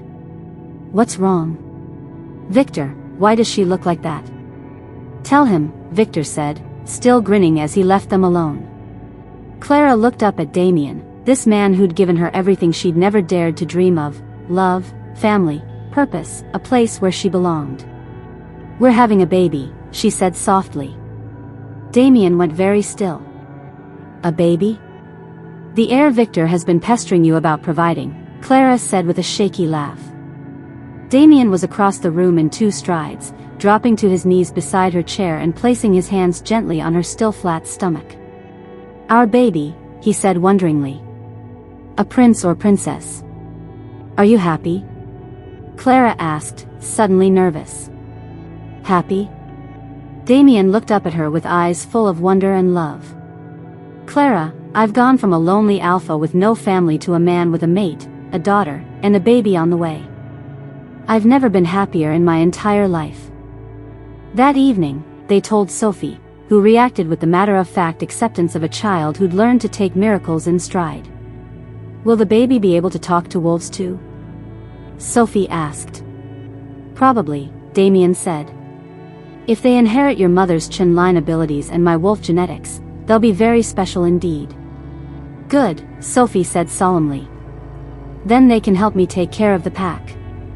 Clara watched her daughter, so wise for her 6 years, so completely comfortable in this supernatural world, and marveled at how much their lives had changed. A year ago, Clara had been a struggling single mother facing eviction and custody battles. Now she was Luna, queen of the largest werewolf pack on the East Coast, pregnant with an alpha heir, and more deeply in love than she'd ever imagined possible. No regrets? Damian asked later that night as they lay in bed, his hand resting protectively on her stomach. Clara thought about her old life, the 3 jobs, the constant worry, the bone-deep exhaustion of trying to do everything alone. Then she thought about this life, surrounded by family, protected and cherished, with a daughter who was thriving and a future full of possibilities. No regrets, she said firmly. This is where we belong. Outside their window, the pack was settling in for the night, the sounds of their supernatural family creating a lullaby of belonging. Clara closed her eyes and smiled, knowing that sometimes the greatest strength really did come from accepting help and love, and that the best families were the ones you chose. She'd started this journey as Clara Winters, struggling single mother. She was ending it as Luna Clara Blackwood, mate to an alpha king and mother to a bridge between worlds. And for the first time in her life, Clara knew with absolute certainty that her story was just beginning. Thank you for listening to this story. Subscribe, like and share for more exciting stories, and do not forget to leave a comment of your opinion on this story.